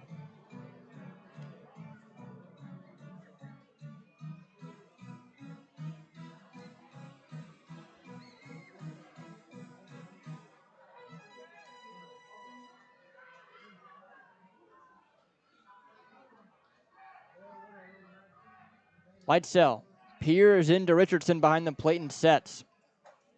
Jones, very small lead at first, the 2-2. Never mind, a pitch clock violation on Whitesell before the pitch was released. It's going to be 3-2 now. So Whitesell flirted with the buzzer and got bit. Payoff pitch to Keenan Taylor. Here it is. Swung on, line drive. That's going to split the gap in left center field. Jones heading towards third. Keenan to second. The throw into second is high and not in time.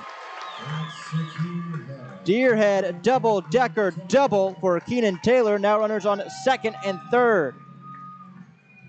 That high throw in from TJ Reeves allowed Keenan to slide in there safely, because it would have been very close if that throw was on target. Now Pavin Parks, who is 0 for 2.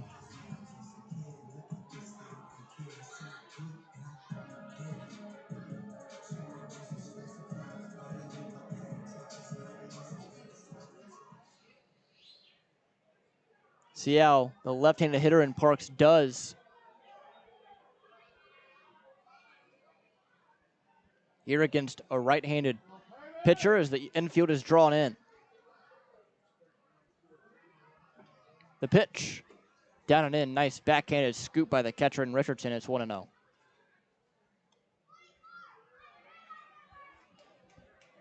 Evansville with a prime opportunity to take the lead right back here in the 6th inning.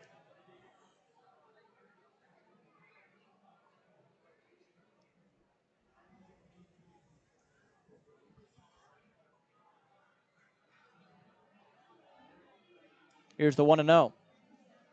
Swung on, fouled right back by Parks, and it's 1-1. Overhead foul ball brought to you by Hess Construction. There it is. Choose the best. Never regret. 3-3 the score. Bottom 6. On second is Taylor. On third is Jones. Infield drawn in. Outfield straight back. Whitesell, the right-handed thrower, looks in and sets the 1-1. Swung on, fly ball into center. Back on it is Reeves, makes the catch. Jones coming in to score. He will get there easily, and the Otters take the lead 4-3 on the sac fly.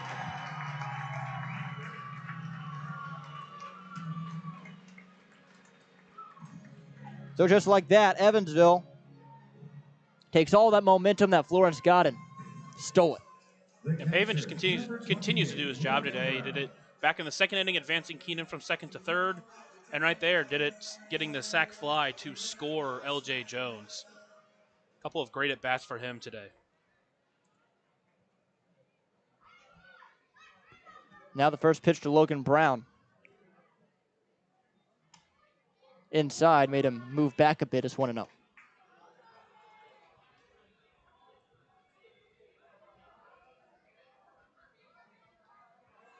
Brown stands in on the left-handed side.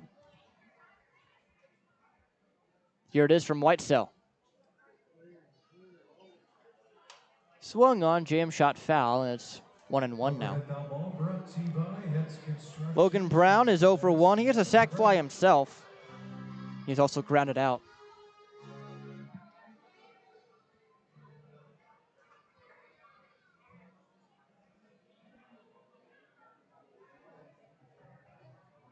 And the next one, down and in, 2-1, and Whitesell continues to fall behind these Evansville batters. Here in the 6th inning. This is his inning, though. No one up. No one up for Evansville as well, so you would imagine that Braden Scott will be back out. The 2-1. Swung on, lifted in the air, slicing foul down the left field line, and gets out of play. It's 2-2. Yeah, and his pitch count isn't incredibly high, so it's not that shocking that they would go back with him. He's been just so good, really entirely, so there's no reason not to go back to him. 2-2. Swung on, little sinking line drive, base hit into left. Coming around to score is Taylor. The throw in, not in time. 5-3 now. 2-run lead for Evansville, 3 in the inning.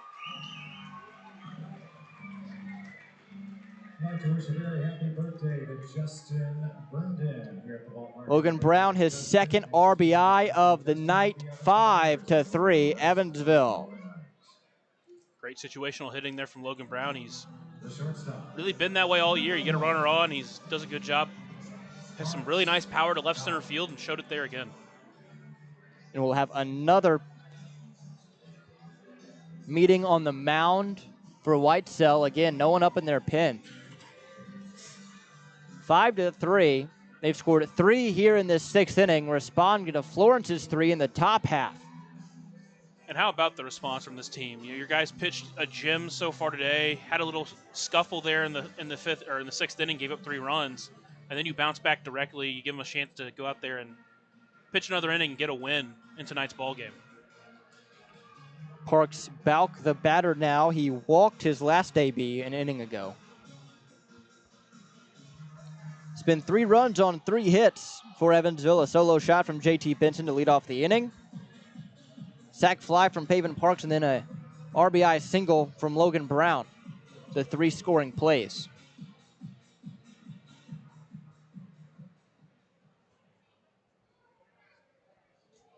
Balk stands in, right-handed hitter. Awaits the first pitch from Whitesell, who sets and fires. Swung on, fouled off. First base side 0-1. Man, is this game slowed down, huh? You said it, not me. Hey, none of us said it was going fast. We were holding off, but it still slowed down anyways. Oh, 'tis the game of baseball. Blessing and a curse at times. The 0-1. Swung on, lifted in the air, fairly well hit out to center. Reeves now making his way in on it, makes the catch for out number 3. So the Otters don't go down quietly. They score 3 of their own to respond to Florence. Time for the last third of this game. 5-3 Evansville here on I-69 WYR and the Otters Digital Network. Ballet Indiana is made up of local ballet professionals, dedicated parents, and community members in order to provide unique and life-enriching experiences for hundreds of young dancers, while carrying out their mission to inspire a lifelong appreciation for dance for both our dancers and the Evansville community. More information on Ballet Indiana and information about their upcoming performances is available at balletindiana.org. Maintaining our independence becomes more and more vital as we age. Swerka and More can help you navigate this important journey by answering your questions and connecting you to free and unbiased community resources and support services. If you are seeking advice for yourself or a loved one, let Swerka be your first call. More information available at swerka.org or by calling 812-464-7800. Originally opening in 2004, Jacobs Village has been a home for adults with disabilities, giving these great residents a wonderful opportunity to live life just like you and me. Jacobs Village mission is to continue building a safe, walkable neighborhood community where people with disabilities and older adults can find meaningful relationships, affordable and accessible housing, and activities to keep their bodies and minds engaged. We can't wait to have Jacobs Village at the ballpark on July 3rd for our annual Red, White, and Blue Night. More information on this great community partner is available at jacobsvillage.org.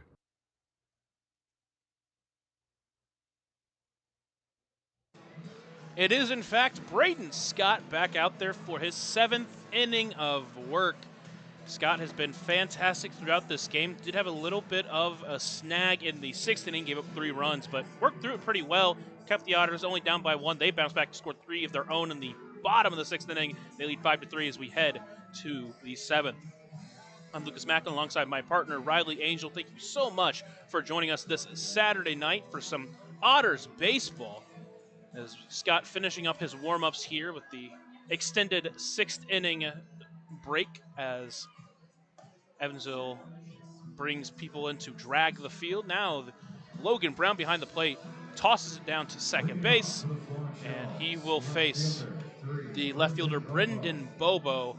3 straight lefties for him to face in this inning. It's Bobo, Craig Massey, Hector Nieves. So a good spot for Scott to come back in as he tries to now maintain another 2-run lead.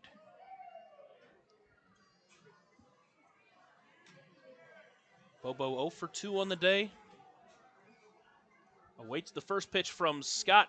Bender finds the zone. Great front door breaking ball there, and he gets ahead 0-1. So Scott steps back in, looking great. Next pitch, that one runs outside, evens it up at 1-1.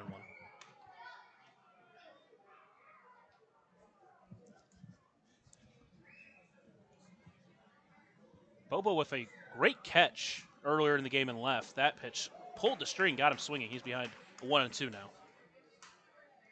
Took a hit away from David Mendham on a flare out to left. Bobo last night 1 for 4, a big double that helped tie the game for Florence. Still looking for his first hit in this one. Now the 1-2 pitch from Scott. Checked his swing, did Bobo. Just held up on a great slider. But count evens up at 2-2.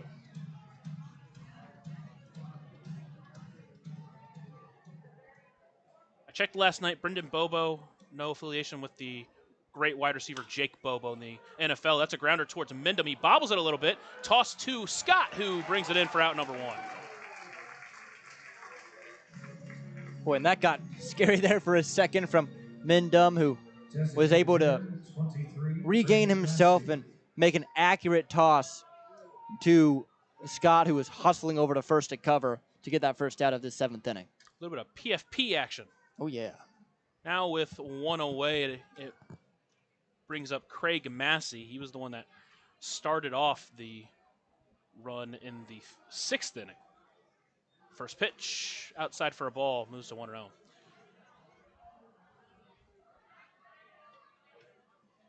Massey, a Frontier League veteran, and I don't say that lightly. That pitch, Bender didn't bend enough, almost hit him, but he gets out of the way. Count moves to 2-0. Massey, in his age 36 season, is a 3-time batting champ of the Frontier League here in his 4th season with Florence. That pitch catches the zone, count moves to 2-1. Talk about a guy that just loves playing baseball. Spent time with Schaumburg back in the day. That pitch runs low, count moves to 3-1. Spent time with Three Rivers back when they were part of the Canadian American Association. Played with Schaumburg back in 2015, as well as Southern Illinois. Spent 3 seasons there. Played with Somerset as a part of the Atlantic League. 3-1 pitch in the zone. Count runs full. Then went back to Southern Illinois for 2021, and then joined Florence in 2022 and has been there ever since. 28 walks to just 15 strikeouts entering today's ball game. That is an incredible number. And Scott's going to ask for a new baseball and reset himself. The former Indiana Hoosier southpaw has been so good for Evansville, trying to get a big second out here. The payoff pitch, swing and a miss for strike 3. Another German-American bank strikeout for Braden Scott, and he is back in his groove. Strikeout number 8 for him in this ballgame. He has just been so good so far tonight. Obviously, that one blemish in the 6th. But you look outside of that, and you kind of, he's been so good, you can forgive that. He has just been lights out tonight. First pitch to Nieves, swinging strike, and he's behind 0-1. That is now 4 straight starts for Braden Scott, where he's struck out at least 8 batters. That one lined into right field. That's going to get past Graham Brown and get into right field for a base hit. Shortstop, 5. So a 2-out knock extends the inning to Michael Ballard, the shortstop. No one warming up in the Otters bullpen. We saw Phoebe warm up a little bit in the last inning, and just as I say that, they're going to start working out in the Otters bullpen. The Otters leading 5-3 in the top of the 7th inning. 2-out base hit as a runner at first and with 2 away. Bender just stays a bit high, and he starts behind Ballard 1-0. Ballard is 1 for 2. He eventually came around to score in the 6th inning. The 1-0 pitch to Ballard. That one finds a zone. Count evens up at 1-1. Another fantastic backdoor slider from Scott on that one. Ballard now 1 for 5 in this series. The 1-1 misses. Just a bit high. Count moves to 2-1.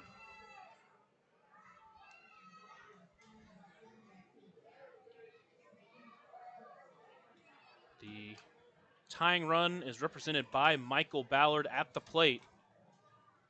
Scott throws over to first. Nothing doing. Count still 2-1. Ballard just his 6th game with Florence this season. Just finished up his senior season with Louisiana Tech, where he hit .281 with 8 home runs. That pitch runs low. Now the count goes to 3-1. On deck, the second baseman, Tyler Schoenfeld. Back to the top of the lineup. Runner at first. 3-1 count. The pitch. That one is a flare, a pop-up right to Dennis Pierce, who will bring it into foul territory for out number 3. So 2-out knock extends the inning, but Florence doesn't do anything with it. They still trail 5-3 as we head to the time to stretch, I should say, and we'll let you listen to the beautiful vocal cords of Zane Claudefelter. Take me out to the ball game, take me out to the crowd, buy me some peanuts and Cracker Jack.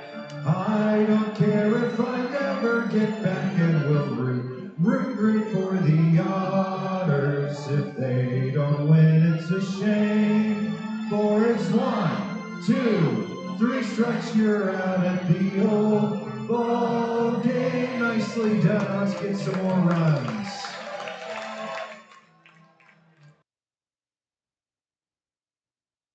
Right now in Vanderburgh County, over 800 children are in the child welfare system waiting for someone to be their voice, and you could be that voice by becoming a court-appointed special advocate, a CASA volunteer.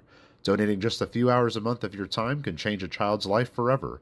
Vanderburgh County CASA invites you to join them. Stand up, speak out, be for the child, be a CASA. For more information, visit vandcasa.com. That's VAND CASA.com.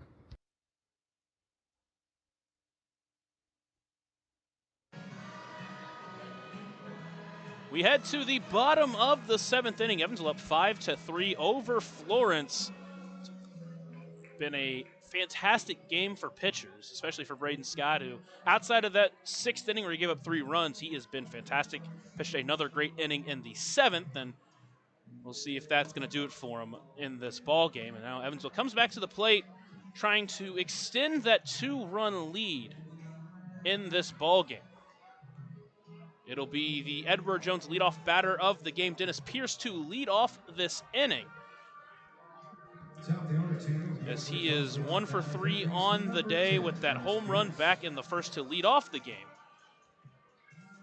and then had that bad luck line out in his second at bat, which has led to his 1 for 3 day, trying to get this inning started on the right foot for Evansville.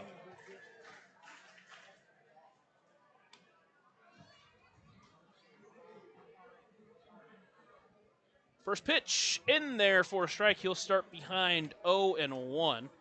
Pitcher on the mound is still Max Whitesell. Pitched 2/3 of an inning, gave up 2 hits and 2 runs, and walked 1 last inning. The 0-1 pitch runs outside, evens it up at 1-1.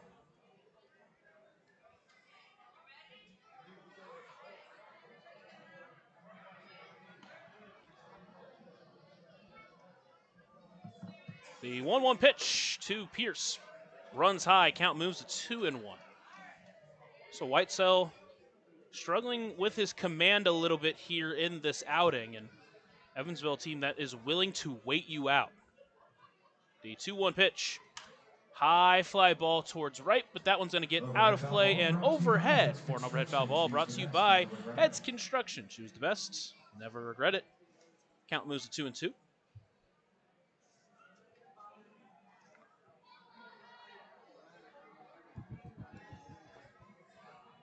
The 2-2 pitch from Whitesell pulled the string, got Pierce swinging, and that is a strikeout for out number 1.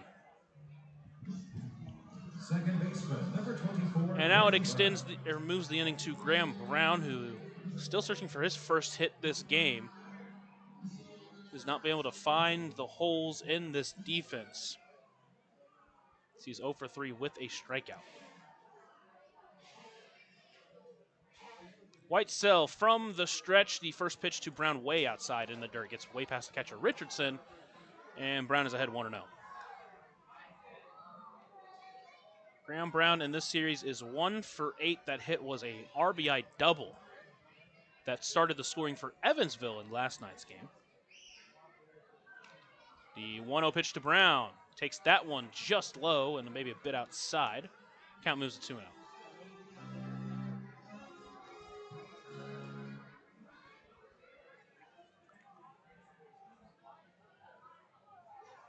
No one warming up in the Florence bullpen as that pitch catches the bottom corner for a strike. Count moves to 2-1. Graham Brown was visibly upset after taking that strike, slamming his bat on the ground.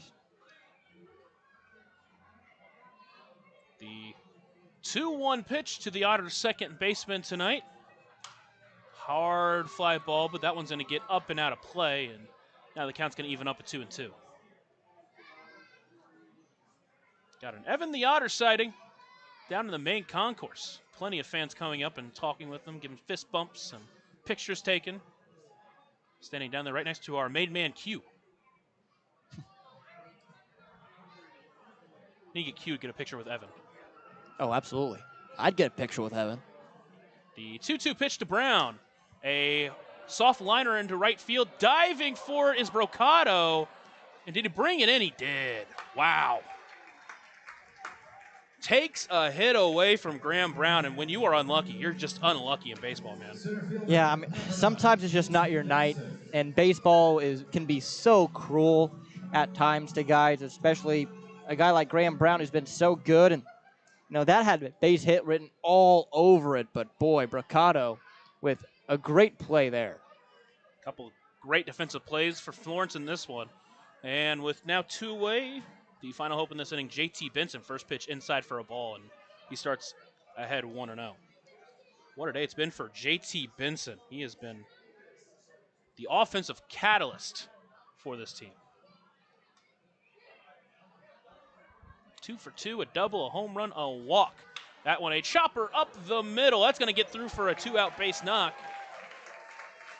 And don't look now, a triple away from the cycle. Yeah, he's been so good tonight. 3 for 3 now, a walk. Obviously, like you said, a triple away from the cycle. They'd have to put up some runs for him here for him to give him another chance, but why not? It extends the inning to David Mendham. Still searching for his first hit of the series. He had one taken away from him from the left fielder, Brendan Bobo. First time against the right-handed pitcher, Whitesell. First pitch, taken outside for a ball. He starts ahead 1-0. If that is all for Braden Scott, he will finish the night with 7 innings pitched, giving up 5 hits, 3 earned runs, 2 walks, 8 strikeouts. 1-0 pitch, low and in. Count moves to 2-0. And in line for his 3rd win this season. Whitesell trying to get out of this 7th inning still with that 2-run deficit where it's at. The 2-0 count now to David Mendham. Inside 3-0. LJ Jones waiting on deck. Trying to get an opportunity to also hit in this inning.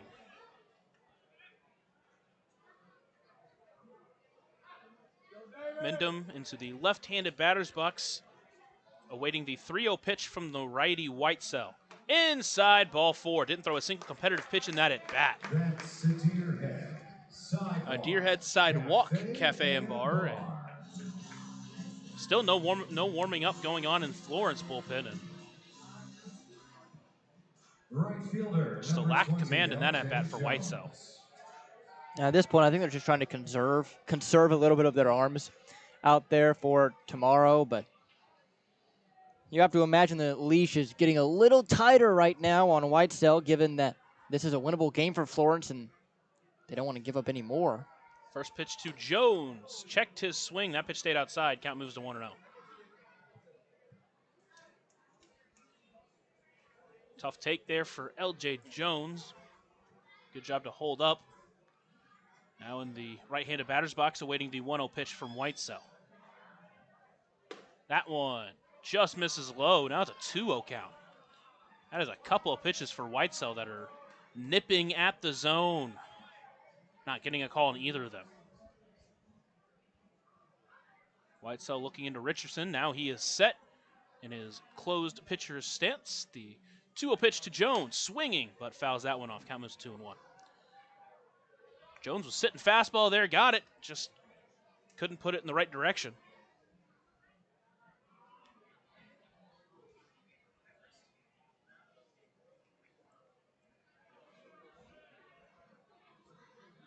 Couple of 2-out base runners for Evansville has extended the 7th inning to now be a threatening one. 2-1 swinging foul, and now the count evens up at 2-2.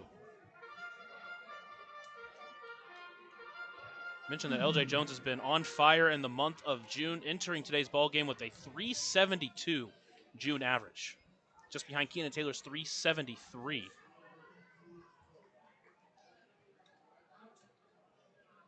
With a .538 slugging percentage. Keenan Taylor, who was on deck, a .711 slugging percentage in the month of June. If they had Player of the Month awards, Keenan Taylor might be up for it. Now the next 2-2 pitch to Jones. Slider misses outside, count runs full.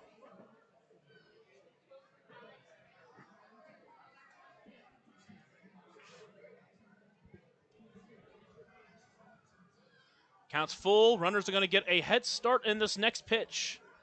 Whitesell is set, trying to find a way to get an out here. But first, a check over at second base, just to keep them honest. Move there, potentially if Benson's moving on first movement, he gets caught out, but Benson's smart runner. Count still full. Two-away bases with runners at first and second. A slow chopper towards third to be brought in by Nieves. Throw on the run is in time for out number 3. So the Otters threaten with a couple of 2-out base runners, but can't get either of them in. They still lead 5-3 as we head to the 8th on the Otters Digital Network and 96.9 WYIR. Maintaining our independence becomes more and more vital as we age. Swerka and more can help you navigate this important journey by answering your questions and connecting you to free and unbiased community resources and support services. If you are seeking advice for yourself or a loved one, let Swerka be your first call. More information available at swerka.org or by calling 812-464-7800. Originally opening in 2004, Jacobs Village has been a home for adults with disabilities, giving these great residents a wonderful opportunity to live life just like you and me. Jacobs Village mission is to continue building a safe, walkable neighborhood community where people with disabilities and older adults can find meaningful relationships, affordable and accessible housing, and activities to keep their bodies and minds engaged. We can't wait to have Jacobs Village at the ballpark on July 3rd for our annual Red, White, and Blue Night. More information on this great community partner is available at jacobsvillage.org. Otters go to the bullpen. It's Nick McAuliffe entering. McAuliffe on the mound. Behind the plate still Logan Brown. That pitcher-catcher battery is sponsored by the Answer Auto Repair East, located at 2319 North River Road, or call it 812-475-9000. So McAuliffe entering, making his 16th appearance this season. Was signed back on May 21st and has quickly become one of the most used high leverage pitchers out of the bullpen. Last time he came in against Gateway back on Thursday, he only pitched a third of an inning but stranded 2 inherited runners. And now, really for the first time it felt like since the road trip started, he's entering with a clean inning. Shaney Felt. Did a lot of work with runners in scoring position already.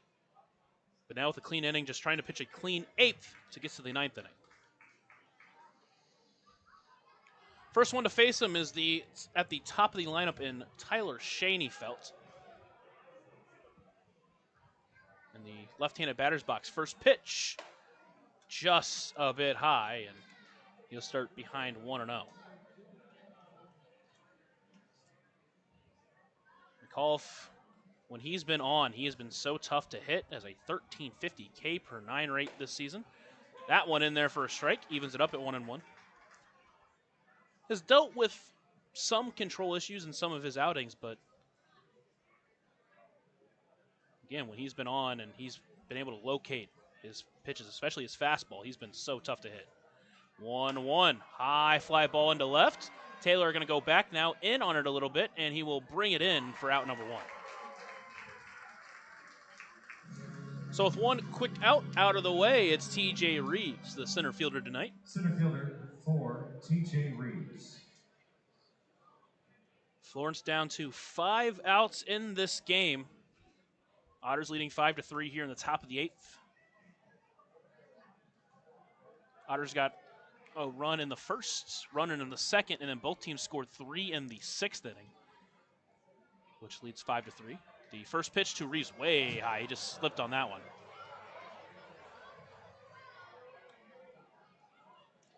So he'll start behind Reeves 1-0. Will McAuliffe.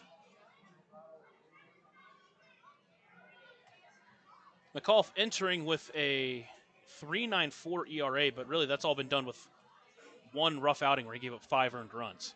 That one, Bender stays high. Count moves to 2-0.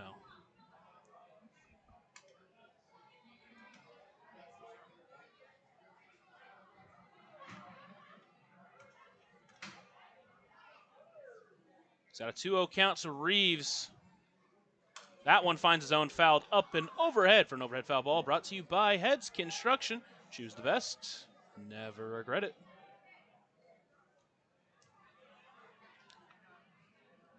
In that outing against Washington, he went 2/3 of an inning, gave up 5 runs on 3 hits and 2 walks. The 2-1 pitch stays high. Count moves to 3-1. That was the game where the Otters just couldn't get out of that inning.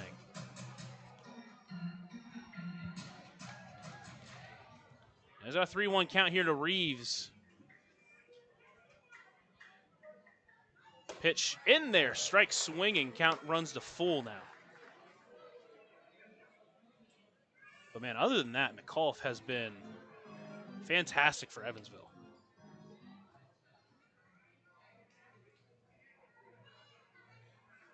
The payoff pitch to Reeves, fouls that one off, and we'll do it again.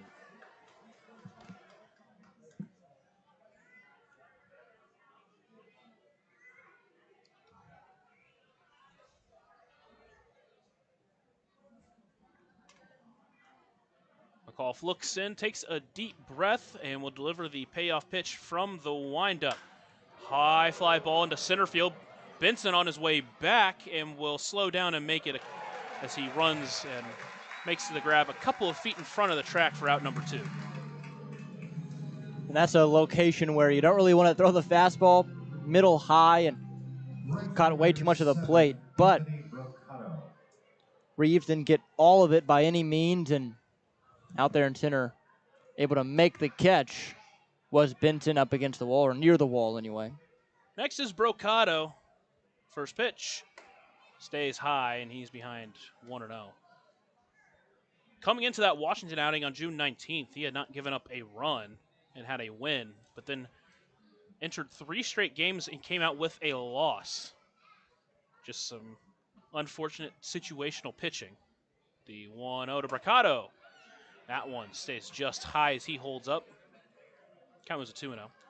And again, outside of that Washington appearance, he has a 1.17 ERA this season. He's got a 2-0 count, though. He's got to work through this at-bat. 2-0, swinging at a high fastball. Count was a 2-1. Brocado, a guy who's looking to try to hit the ball hard.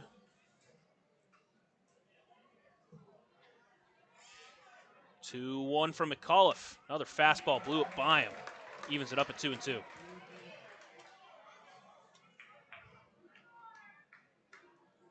he's starting to get a feel for that fastball. Feels like hopefully the off-speed can follow.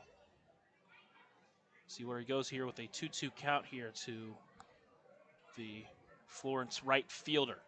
2-2, pulled the string, got him swinging.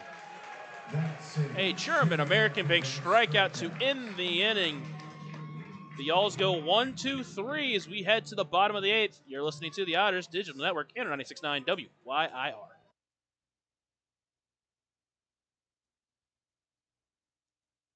Right now in Vanderburgh County, over 800 children are in the child welfare system waiting for someone to be their voice, and you could be that voice by becoming a court-appointed special advocate, a CASA volunteer. Donating just a few hours a month of your time can change a child's life forever. Vanderburgh County CASA invites you to join them. Stand up, speak out, be for the child, be a CASA. For more information, visit vandcasa.com. That's VAND-CASA.com. Ballet Indiana is made up of local ballet professionals, dedicated parents, and community members in order to provide unique and life-enriching experiences for hundreds of young dancers, while carrying out their mission to inspire a lifelong appreciation for dance for both our dancers and the Evansville community. More information on Ballet Indiana and information about their upcoming performances is available at balletindiana.org.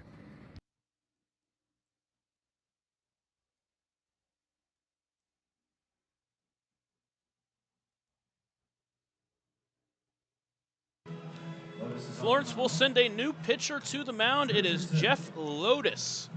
Lotus on the mound. Richardson behind the plate. That pitcher-catcher battery is sponsored by the Answer Auto Repair East. Find your battery needs at the Answer Auto Repair East, located at 2319 North Green River Road, or called 812-475-9000. Lotus enters. Last couple of outings, he's been roughed up. In an inning against Washington, gave up 4 runs on 6 hits. And then an outing against Windy City, lacked control, gave up 2 runs on 4 walks and a hit in an inning and 2/3. And here in this inning for Evansville, they would love to get an insurance run or 2 for Valdez, who's warming up now, and make this one a little easier, a little less white knuckle, as you could say. And Keenan Taylor, the guy that started off. Lotus, the reliever out of the Oklahoma City, Oklahoma, faces Keenan Taylor. First pitch in the zone. He'll start ahead 0-1.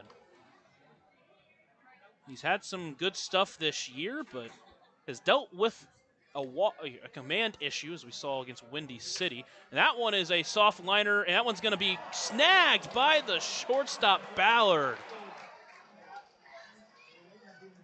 It got over the glove of the third baseman, Nieves, and Ballard didn't give up on it, stuck his glove out there, and somehow brought it in. Designated hitter, number 13, Pavin Parks. I thought for sure that was going to at least hit the ground, but instead it just floated up just a little bit enough for Ballard to bring it in. I mean, that's just a great catch right there. At that point, if you're Keenan, you just got to tip your cap. He already has 2 doubles on the day, so it's not like it's affecting him too much, but man, what a catch by Ballard out there, and what an effort. And now with 1 away, it moves the inning to Pavin Parks. He's hit the ball hard a couple of times. That pitch is inside for a ball. Count moves to 1-0. Hasn't been rewarded for it. 0-2, does have that sac fly RBI. And another one that he sent to the wall that advanced Taylor from second to third, helped that run get in. That pitch finds the zone, evens it up at 1-1. Official, Windy City beats Joliet 3-1. The Bolts are hot. The Bolts, as some would say, are hot. Big game here for Evansville. Lake Erie beat Gateway as well, and it looks like Washington on track to beat Schaumburg. That pitch in there for a strike. Count moves to 1-2. It's tough right now that now is the time that Schaumburg is scuffling, when Evansville really has a chance here with this series, the way this one is going. And if this score holds, which we hope it does, obviously not over by any means tomorrow, maybe looking at a sweep. And it's just tough that Washington is still winning against Schaumburg. That one is a soft flare into center, and that's going to drop in front of TJ Reeves. 1 out base knock for Pavin Parks, and the Otters are in business here in the bottom of the 8th. Man, baseball just doesn't make sense sometimes. I mean, he's hit the ball so hard, hasn't been rewarded tonight, and there got jammed on an inside fastball, but found green grass in the outfield for a single. The game gives and the game takes. It's one of those things, man. And speaking of upsets, Brockton up 7-2 on Quebec in the bottom of the 7th. Logan Brown at the plate, runner at first, one away. First pitch swinging, fouls that one off, and he'll start behind 0-1. And the crazy thing about that one with Brockton is yesterday they beat Quebec as well, so maybe a series win against the best team in the league. Count 0-1 to the Otters catcher. Sets, delivers, throws his bat out there and pops it up overhead. An overhead foul ball brought to you by Heads Construction. Choose the best. Never regret it. Tell you what, that read is just music to my ears at this point. Feels like it belongs in this stadium. I was saying it on the road, and I was like, this doesn't feel right. This doesn't feel right. 0-2 pitch to Brown. Chopper towards first. Brought in, throws second, in time for one. Throw to first, in the dirt, snagged, and not in time. Says the first base umpire, Tyler Melhop. That was interesting call. It was bang bang, and he called him safe. So inning extends to Parks Bouk. And on those right there with such a long hop to the first baseman, I mean, it's hard for that first base umpire to make a call, and it's good for the Otters. So Parks Bouk stepping into the right-handed batter's box. First pitch, takes it for a strike. He starts behind 0-1. Bouk 0-2 on the day, still searching for that first professional hit. Did earn a walk earlier.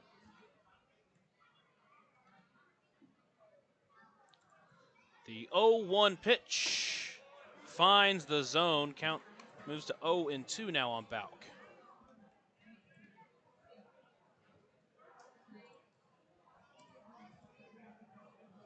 Lotus trying to keep this 2-run lead where it's at and force Evansville to use their closer. Chopper up the middle, brought in by Shaney Felton. He will take it himself to second for out number 3. So the Otters get a hit, but do nothing with it. We head to the top of the 9th inning. It'll be Alex Valdez in to close it out, trying to earn another save. You're listening to the Otters Digital Network, Inter 96.9 WYIR. Maintaining our independence becomes more and more vital as we age. Swerka and More can help you navigate this important journey by answering your questions and connecting you to free and unbiased community resources and support services. If you are seeking advice for yourself or a loved one, let Swerka be your first call. More information available at swerka.org or by calling 812-464-7800.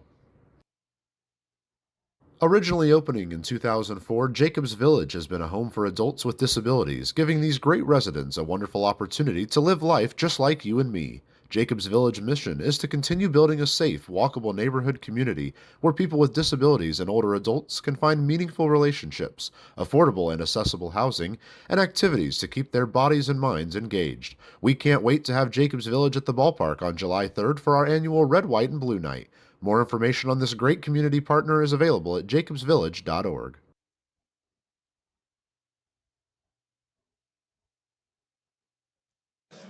Valdez on the mound, trying to earn his 4th save of the season. Valdez on the mound, behind the plate, Logan Brown. That pitcher and catcher battery is sponsored by the Answer Auto Repair East, located at 2319 North Green River Road, or call 812-475-9000.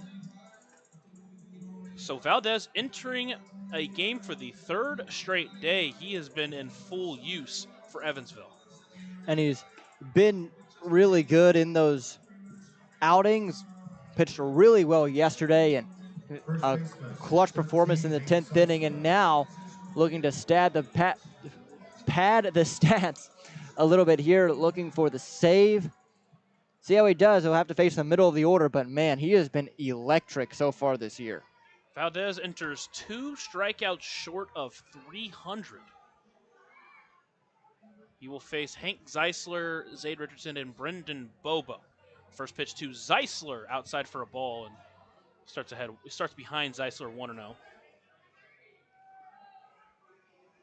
Tying runs on deck. You want to keep that runner on deck this entire inning.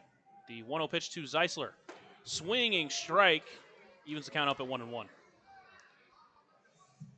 And this is when Valdez is at his best, pumping strikes so hard to hit. That fastball at 93 miles per hour. Now from the windup, the 1-1 pitch. Pulled the string, got him way out in front. Count moves to 1-2.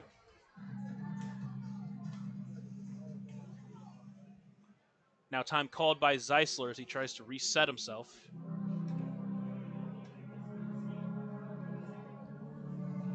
He is 0 for 2, a strikeout.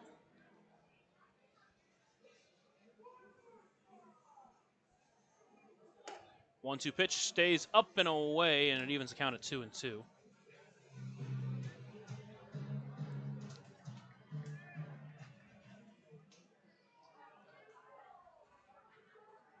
From the windup, the 2-2 pitch from Valdez. Chopper up the middle. Brown will take it on the backhand, throw to first in time for out number 1.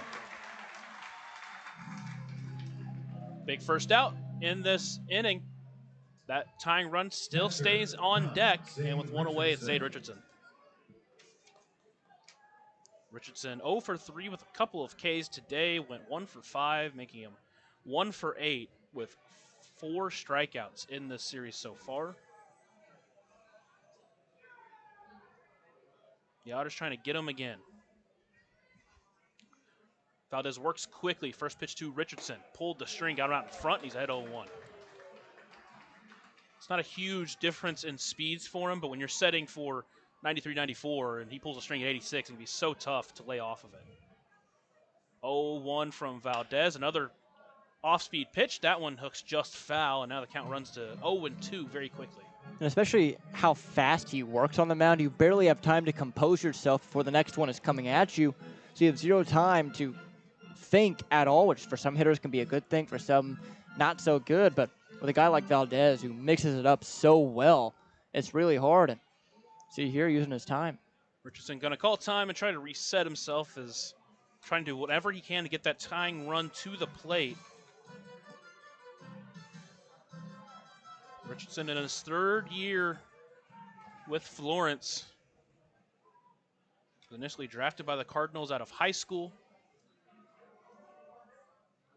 The 0-2 pitch from Valdez. He checked his swing and he fouled it up and out of play. Count stays at 0-2.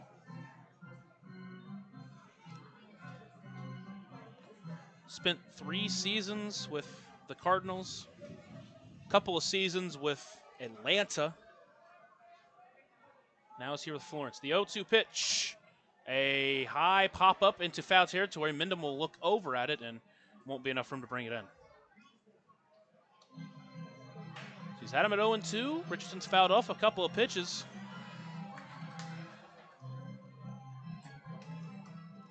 Richardson last couple of years, has been a double-digit home run hitter. Last year hit it at 303. The 0-2 pitch. He holds off on the off-speed pitch. Count moves to 1-2.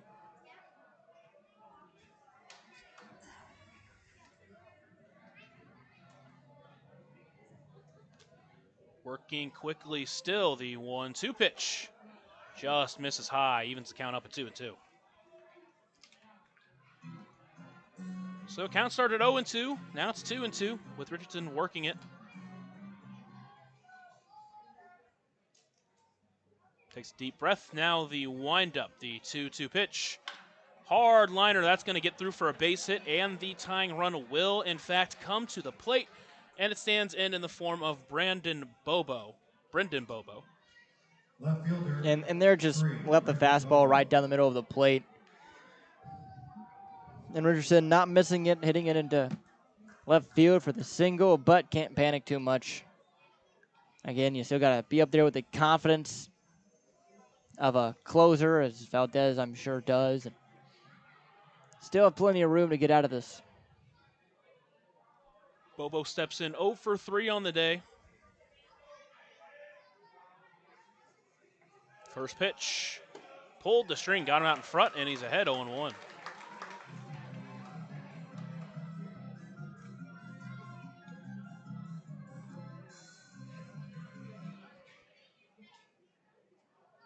Bobo enters this game 8 doubles, a triple, and 5 home runs. 0-1, another off-speed pitch got him swinging, and he's got another batter at 0-2. Bobo just finished up his college career with the Loyola Marymount Lions of the West Coast Conference. He's got an 0-2 count against Valdez.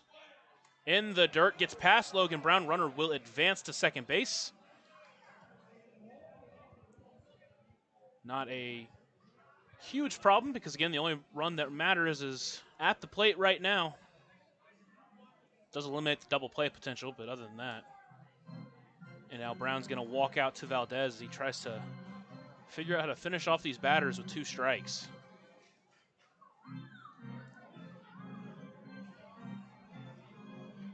Brendan Bobo played 3 seasons at Cal State Fullerton before transferring to Loyola. In the senior season, had a .317 batting average, 12 home runs, 58 RBIs. Now here with Florence hitting at .280. The 1-2 pitch swung on a miss for strike 3. It's in the dirt, so Brown will toss it down to first in time for out number 2. A German-American bank strikeout as Florence is down to their final out, and it stands in the form of Craig Massey.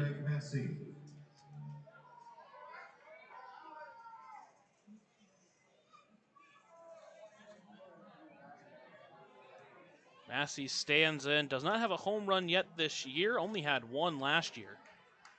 He's never really been a big home run hitter.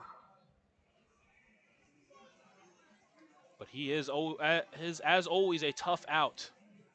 First pitch to Massey, stays high, moves to 1-0. The 36-year-old veteran here for Florence, trying to keep this ball game alive. Valdez on the mound trying to end it in its tracks. He comes set from the stretch, delivers the 1-0 pitch to Massey. Just misses inside, and now the count runs to 2-0.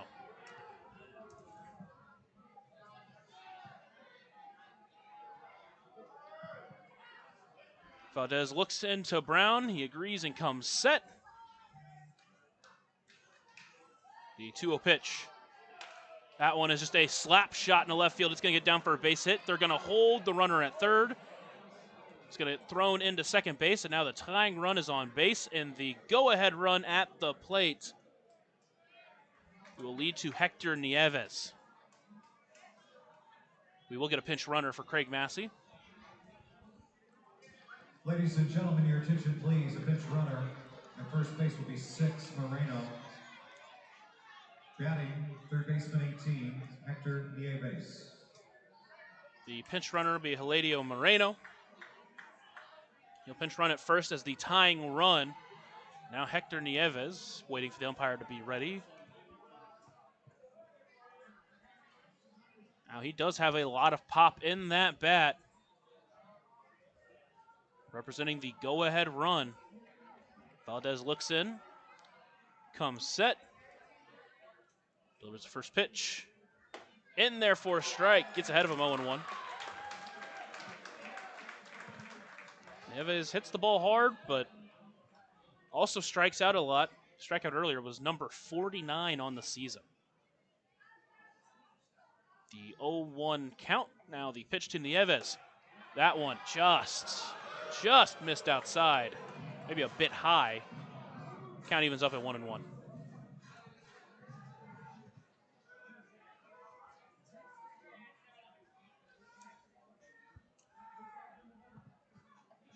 One pitch, swung on and missed.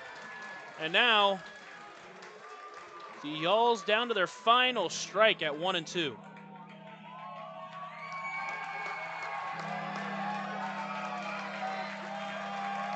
Crowd gets up on their feet,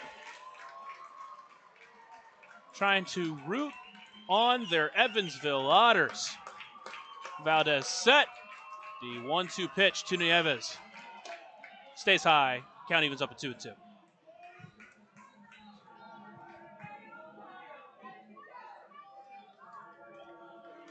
Nieves, the go-ahead run, the tying run. Palladio Moreno over at first base. Count 2-2, 2 away here in the top of the 9th inning. 2-2 pitch, stays outside. Now the count runs full, and Moreno is going to get a head start over at first base. The Otters still 1 strike away from winning this ball game. Otters up 5-3 at top of the 9th inning. Valdez is set. The payoff pitch. Lined into right center field. That's going to get down for a hit. Cut off by Jones. He's going to get it in quickly, and that runner will stay at third base. But now the tying run only 90 feet away. Leads to the number 9 hitter, Michael Ballard. Just can't lose focus here. Got to get this guy out. Ballard is the 9-hole hitter. So we'll see. He does have a hit tonight. Max Peterson out on the mound to talk to his closer. Just got to keep focused here. Had Nieves at 1-2. Couple of pitches off the plate. Then that 3-2 pitch that left it a little bit too far over the plate, and Nieves was able to send it out into right center field. Jones did well to cut it off, because if that gets by him, it's easily a tied ball game. But now the tying run 90 feet away, the go-ahead run at first base. Valdez has been so good for Evansville these last 2 seasons. In some trouble here.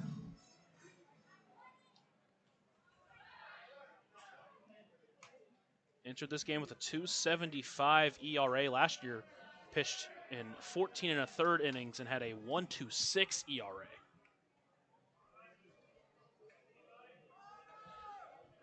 Now he's got Michael Ballard here.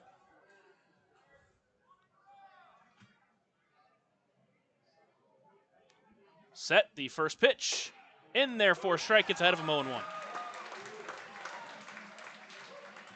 Ballard in just his 6th ever professional ball game in a huge spot, facing down the Otters closer. The 0-1 pitch. In there for a strike, and Florence down to their final strike once again. The Otters fans back on their feet.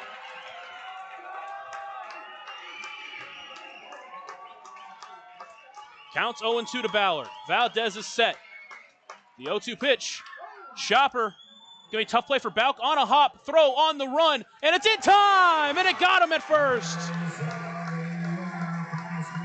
How about Bauk? Huge play to end this ball game. Evansville wins 5-4. They win the series and have a chance to go for the sweep tomorrow. Boy, that'll get your heart pumping a little bit. Valdez with a save. Didn't make it easy, but a save nonetheless. And now Evansville, as you mentioned, a chance for a sweep here in this first series of this homestand tomorrow. Bauk with the great running play on the hop. Never a doubt with Bauk. We head to the Papa John's post-game show. We'll talk more about this Otters win on the Otters Digital Network and 96.9 WYIR. Right now in Vanderburgh County, over 800 children are in the child welfare system waiting for someone to be their voice, and you can be that voice by becoming a court-appointed special advocate, a CASA volunteer. Donating just a few hours a month of your time can change a child's life forever. Vanderburgh County CASA invites you to join them. Stand up, speak out, be for the child, be a CASA. For more information, visit vandcasa.com. That's VAND-CASA.com. Welcome into the Papa John's post-game show. Remember that Papa John's is the official sponsor of the Otters pregame and post-game shows, available every game night, 20 minutes before and 10 minutes after each Otters game on the Otters Digital Network, the Home Team Network, and 96.9 WYIR. I'm Lucas Macklin alongside my partner Riley Angel. And the Otters win an exciting one. They come home with the series, and as we mentioned, a chance to go for the sweep tomorrow. And this is huge because if you can get 3 games up on Florence just about halfway through the year, that is big. That almost, you don't want to say it does, but it almost eliminates Florence from that playoff picture. It would put them nearly 8.5 games back in the division. So we'll see how it pans out, but these last 2 games have been huge for Evansville, winning these tight ones. Yeah, and big because Lake Erie beat Gateway 4-0. Washington now only beating Schaumburg 5-4. We'll see if Schaumburg can come back in that one. So big on them. They also catch up a game on Joliet if we're looking at the potential wild card standings as well. So big game here for Evansville. They take the win, and man, it was tight through and through. It really wasn't. Those first 5 innings, man, we thought Braden Scott was going to cruise the entire way through, but a bit of a hiccup in the 6th, which got Florence in front 3-2, but Evansville never backs down, and just 3 of their own in the bottom half. They rode that to the win, even though Florence fought back against Valdez in the 9th.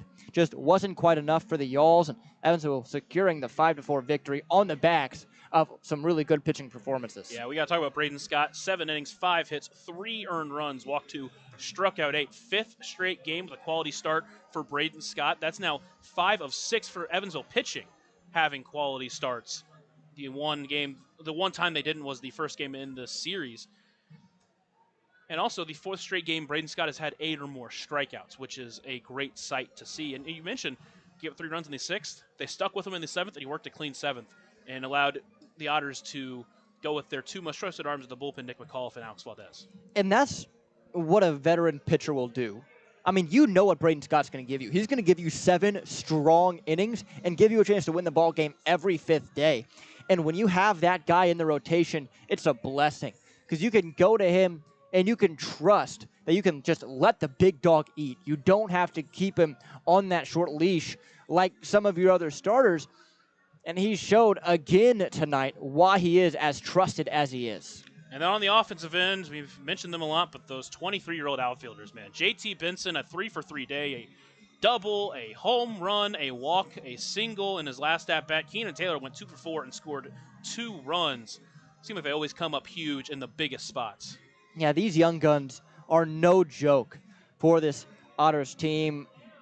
I mean, it just seems day in, day out, they're the ones that are getting it done. And this outfield in general is just so good offensively. And when you have an offense like that, you know, it just goes to show. You put all of it together for this Evansville team, and they look like a playoff contender. They do. They don't look like a team that should be 20-23.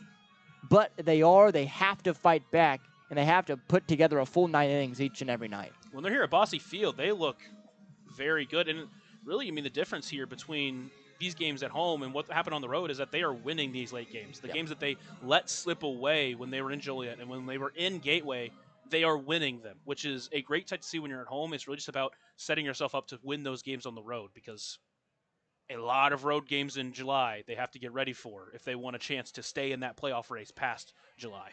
And even this next upcoming road trip where you face Schaumburg, they're scuffling a little bit. We'll see if that stays. And then Washington, the division leader, up in Pennsylvania for the first time this year. Hopefully they have that same magic on the road this upcoming trip as they do here at historic Bosse Field. Also should mention Dennis Pierce leadoff home run, his 2nd of the year. He's been a fun player to have at the top of the lineup. He really has. Just explodes. I talked about it a little bit after he hit the home run. But when you have a guy like that who can hit for power at the leadoff spot, it just puts the starting pitcher on edge from the very start. Because you have to be dead focused for each of those first 3 hitters, or you're going to give up a mistake. And then after those first 3 hitters, you're mentally exhausted. And then if it gets past that, your middle of the order guys get to see his worst stuff. So I think this is great lineup construction, having a guy like that at the top of the order just to wear down that starting pitcher a little bit more than usual. And then we talk about the reliever performances. Nick McAuliffe came in, faced 3 batters, faced the minimum, worked a clean 8th inning. Great job from what you want to see from your setup man. And then Alex Valdez, he worked through some trouble, gave up 3 hits, didn't walk anybody and struck 1 out, gave up a run. But when it came to it, man, he got the job done in that 9th inning. And that's all you can ask for. That's all you can ask for. There's a reason that saves are 3 runs or less because baseball's hard, man. It's hard. And Valdez was able to, yes, he did give up the 1 run, but at the end of the day, the job got done and they got the win. Braden Scott earns the win. He moves to 3-1 on the year. Max Whitesell, he earned the loss, and Alex Valdez getting the save. Otters winning 5-4. Mentioned they win the series. Their 6th series win this at home this year. They're 6-1 at home with a couple of splits against Washington. And now they come back tomorrow with a chance to sweep. Thank you so much for joining us on this Saturday night version of Otters Baseball. Riley, any final thoughts? Just excited to get the brooms out tomorrow. That'll do it for us here in the booth. For Riley Angel, I'm Lucas Macklin signing off. And as always, have a blessed night, everyone.